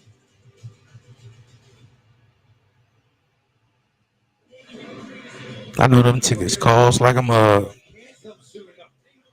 As this match will finally happen, as the animosity as we set Rudy Rollins and CM Punk has been building for over a decade, and these two men will finally go one-on-one January 6th. Plus, this family saga has been building ever since Solo Days would sell the tribal chief after WrestleMania. The bloodline's implosion has caused a rift, leaving Roman Reigns no choice but to lay out the ultimate challenge: Tribal Combat. Anything goes, and the winner takes possession of the Uafala and will be crowned Tribal Chief.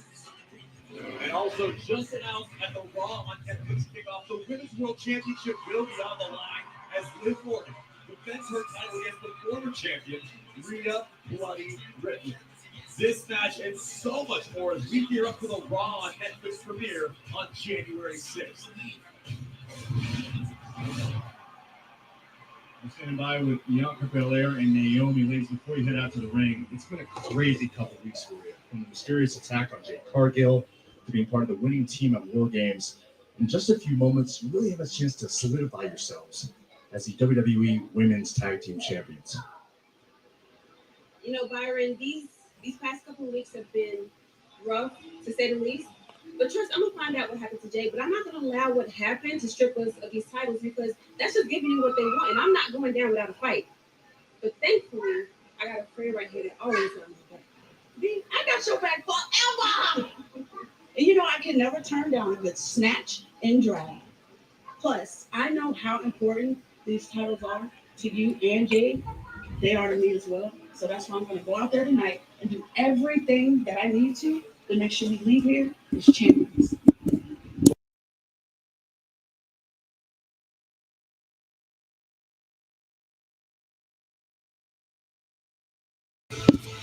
That's crazy. A little bit of superstition could go a long way. I like that call from Naomi. She's not touching the gold until she earns it. Naomi put a lot of pressure on herself. Stepping up to help out Bianca Belair.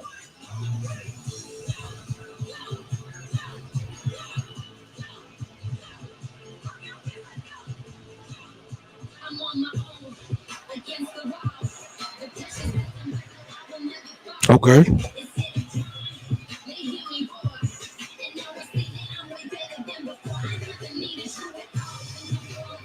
Bianca Belair and Naomi have teamed together. Some 6-woman tag team matchups in the past. But tonight it's all about defending the tag team titles. To that point, this is not necessarily a Bad decision by Bianca to choose Naomi, someone you have chemistry and experience alongside as your new partner.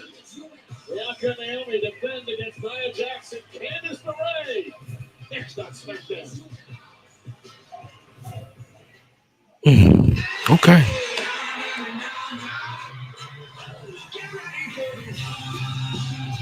We got some shows been announced, man. WWE come back to DC. Valentine's Day, February 14th. They ain't announced it up here though, but I'm pretty sure all these are house shows.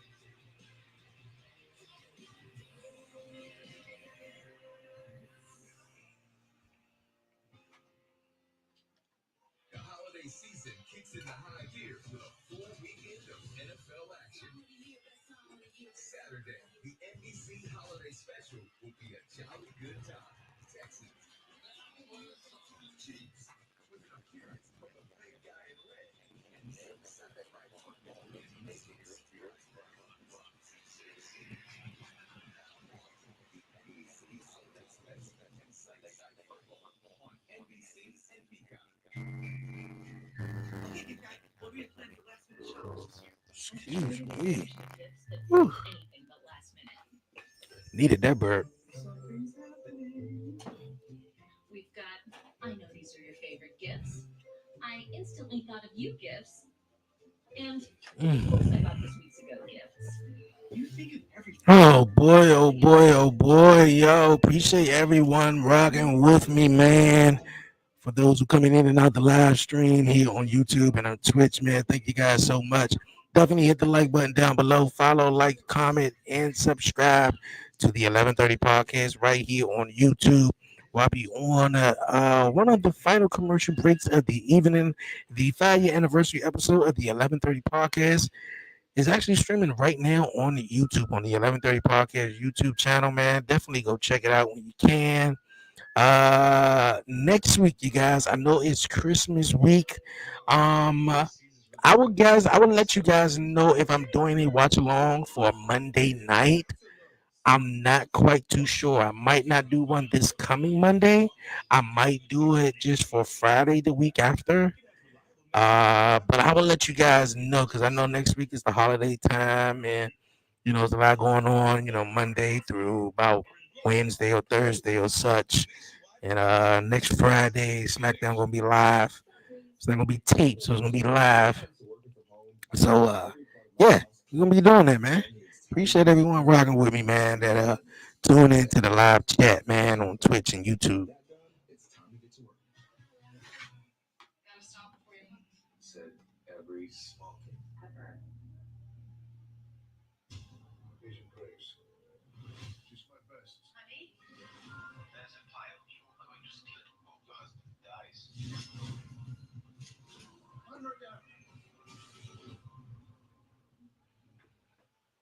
Our baby was born with a congenital heart defect. Beckett essentially had half a heart. My family is living proof that hospitals and caregivers perform miracles. The life-saving care we received from our surgeon and nurses was exceptional. Jimmy John's wants to make that sandwich a little less lonely by adding free chips and a free drink after 2 p.m. Let's get real. It's hard to live up to that mug. Like that time you forgot the diaper bag. But with a little help from the delicious nutrition of Orgain Kids, you'll live up to that mug after all. Orgain, it's real nutrition for real life. Monday. Deck the halls with Raw. What a show we're gonna have. Raw, Monday at 8, only on USA. Monday. Deck the halls. 2 commercials. Raw. What a show we're gonna have. Raw, Monday, 8, 7 Central. Evil World is coming Monday, probably, not going to be, It is time for our main event on Friday Night SmackDown. Bianca it's not going to be live. It's going to be a pre-tape, episode. We got one commercial break left in this, episode. And I really can't even give you a highlight of the evening, man. Drew McIntyre maybe showing up. Like I was really looking forward towards Chelsea Green. I was looking forward to Kevin Owens maybe. I was looking forward to something else, but it was a decent episode of SmackDown, man. I hope everybody out there enjoying their holidays and stuff like that. A world-traveled, extremely experienced veteran. Moray could be the missing piece in Nia Jax's court to become tag team champion. Well, Tiffany Stratton has been told to hang out back in the locker room and learn how it's done. I cannot sit well with this money in the bank. Tiffany Stratton.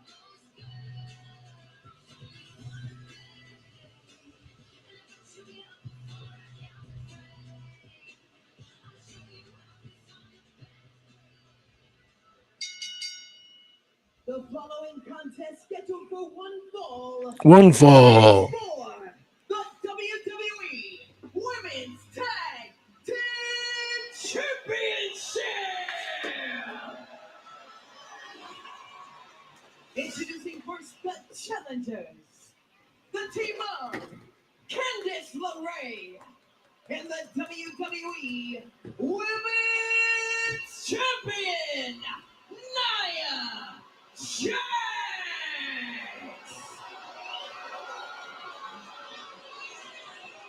And your opponents, they are the WWE Women's Tag Team Champions,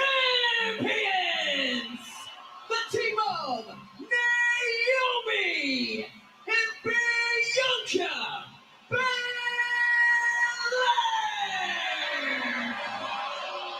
So again, Bianca Belair's tag team partner Jade Cargill out indefinitely after an assault a number of weeks ago. General Manager Nick Aldis says that the investigation is still underway and who attacked.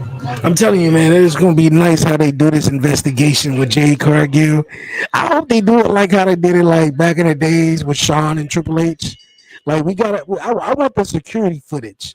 We doing this investigation. We gonna find the security footage, and it's gonna be blurry. Well, it's 2024, 2025 in a couple of weeks.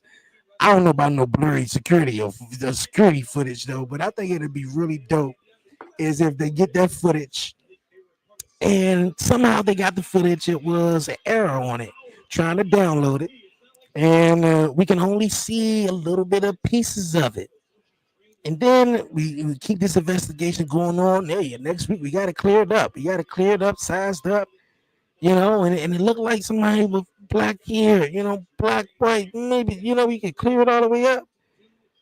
And I wanted to be Naomi and Bianca in the ring at the same time when they reveal it's probably Bianca and Naomi looking at her like, bitch, you try to play me. Or if it was Naomi. Because normally when you see a situation like, oh, where it's like, okay, my tag team partner got hurt and the person steps in, that person that stepped in took out the tag team partner usually. Nia Jax a couple of months back, nice double team by the champ, covered by Naomi, and a kick out. Many believe this nation could have beaten Jax for the championship. Double back kick by Naomi. Yeah, man, this crowd been dry, man. It was a real underwhelming show. It's because it's a double taping, man. I'm pretty sure some of the motherfuckers been sitting there. They on the East Coast, so this took place last week. They've been sitting there since probably 7 o'clock, maybe 7 o'clock, 7 o'clock, and the show wasn't over until probably quarter to 11. We answered our kids' questions all day. It's our time to prioritize, priorities. We put in back-to-back doubles, so now we'll be putting in extra OT right here. That's why I think that if they're gonna do the double tapings, at least the show that obviously is tape, the following week should have less commercial breaks in it, and I want to see kind of more promos or vignettes, backstage vignettes, because obviously can't be in the ring promo, but backstage promos or vignettes or whatever type of thing backstage, that have people more involved in. and try to push the story and could tell a story at the same time. The show doesn't feel like a filler show. We're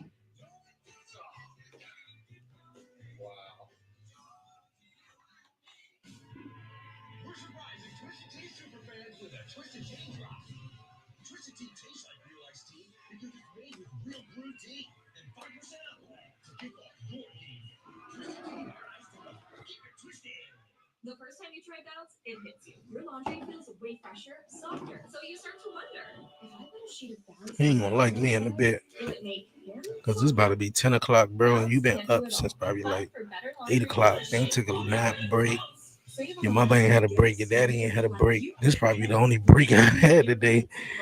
But it's me coming here doing my thing. It ain't necessarily like a break. Come on, bro. Time to go to sleep. And me and you gonna be here all day by ourselves tomorrow. Your mother going out having fun too. It's her week. It was last Friday was my night. Now this week is your mother week. And hold up, wait a minute. The mom birthday is Sunday, right? Okay. Yeah, because they're the 20th, right?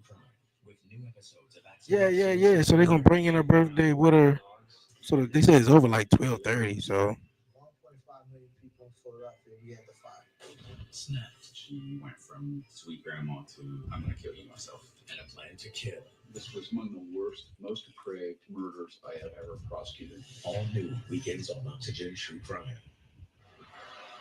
And we are back on Friday Night SmackDown. Bianca Belair, Naomi defending the tag titles against Candice LeRae and Nia Jax. And I have made the tag. I don't believe Bianca Belair realizes that the WWE Women's Champion is legal. Nia Jax waiting for the perfect moment to strike. Bianca did, I guess, realize it. Candice, though, he right in the face. Come on, drop. Bianca kicks out so close to Nia. Almost the double champion. I really love how Nia Jax lost compared to when she first WWE. Nia Jax lost a lot of weight, man. You can tell she's more confident in the ring. She's able to do quite more than what she, wasn't able to do. Now I know I might get all the hate in the world, but I'm one of the Nia Jax fans, because where I come from, bro, and all I see is we supposed to have the skinny, average-looking woman do everything. Where's the big woman at? Where's the curvy woman at? Like, come on, man. Come on. No. Especially in a sport like this. Yeah, I know it's very athletic, but it's always the skinny ones. The skinny chicks, no butt, no titties, no nothing. I'm not saying that's what I'm looking for at a wrestling show or whatever, but it's like, where's the woman at? Where's the other woman better yet? It's like even with the magazines, you look at the magazine covers and most of the models like skinny. Like, where's the big BBWs? The thick ones? The voluptuous women at? Like, go ahead, bro.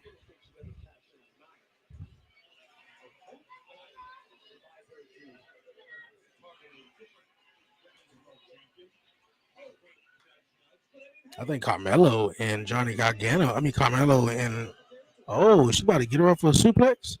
Carmelo and Strowman was the only two. I guess they had the same match 2 weeks in a row. Well, it appeared as 2 weeks in a row, but on the same night.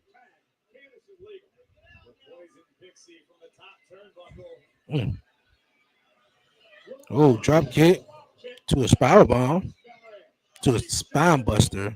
I said spiral bomb. Trying to say spine buster and power bomb at the same time. Ooh.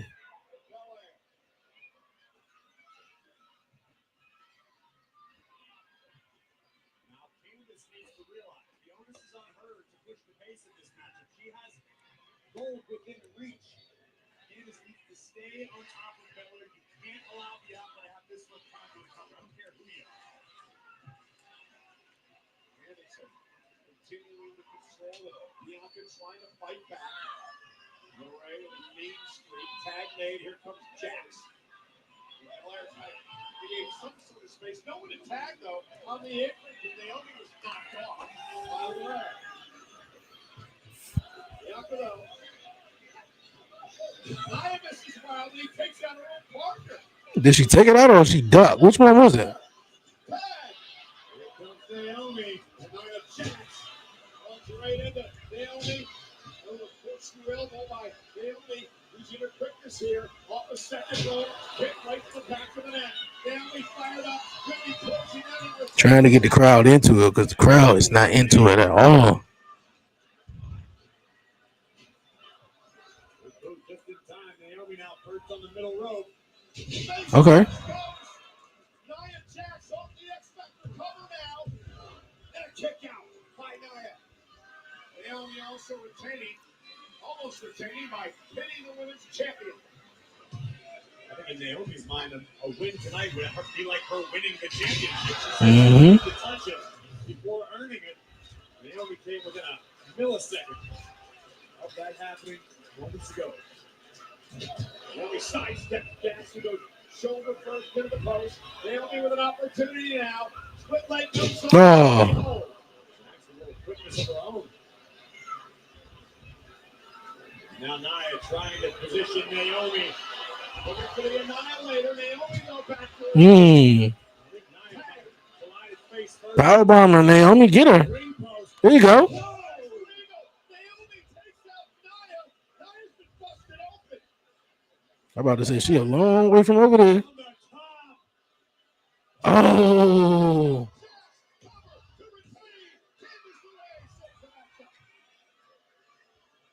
Is she bleeding? Yeah, she is bleeding. She hit her head on the turnbuckle jump. Who coming out? Who coming out? Tiffany Stratton. Girl, you better. I know she ain't.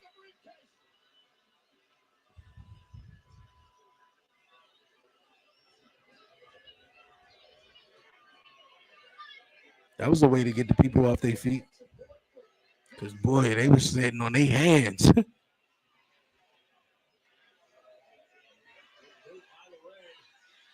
Yeah. Cash it in. Cash it in.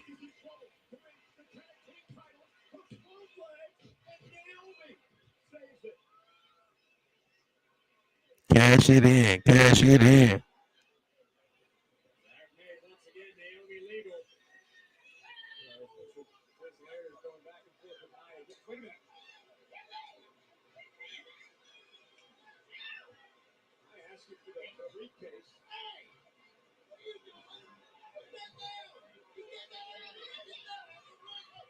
Mm.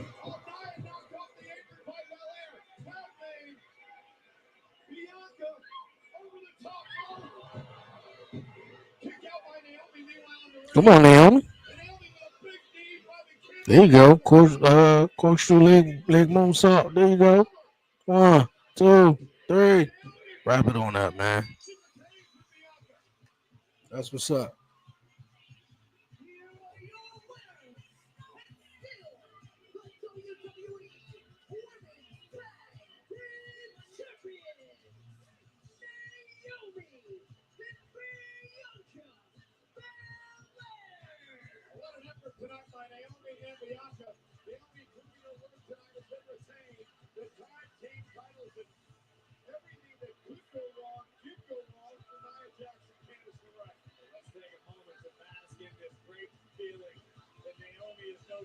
Experiencing, standing side by side with her longtime friend, now turned tag team championship partner. Here's the closing moments. Bianca would launch herself to the outside and take out Nia Jax. And moments later, the split-legged moonsault on Candice LeRae. As you said, Cole, Naomi pulled her weight, lived up to her half of the bargain, and still. Happy holidays, everyone. Have a great Christmas. We'll see you next week.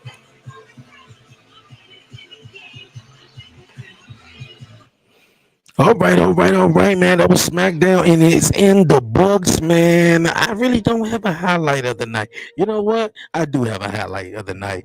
Naomi won her tag team championship gold, along with Bianca Belair. You know, Jade Cargill.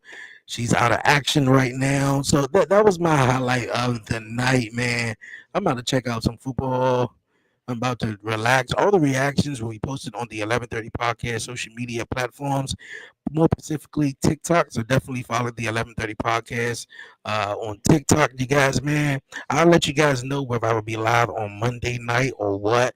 More than likely, I probably would, but obviously next week it's Christmas, it's the holiday time. You know, everybody gonna be away. So appreciate everybody that was rocking with me tonight's episode of the Watch Along SmackDown. Enjoy the rest of you guys' night. Stay safe, stay blessed, man. Give all the glory to God, man. Won't he do it? Yo, until next time, it's your man Dre, aka Dre. On wheels, you guys, man. Be cool, man. Until next time. Peace.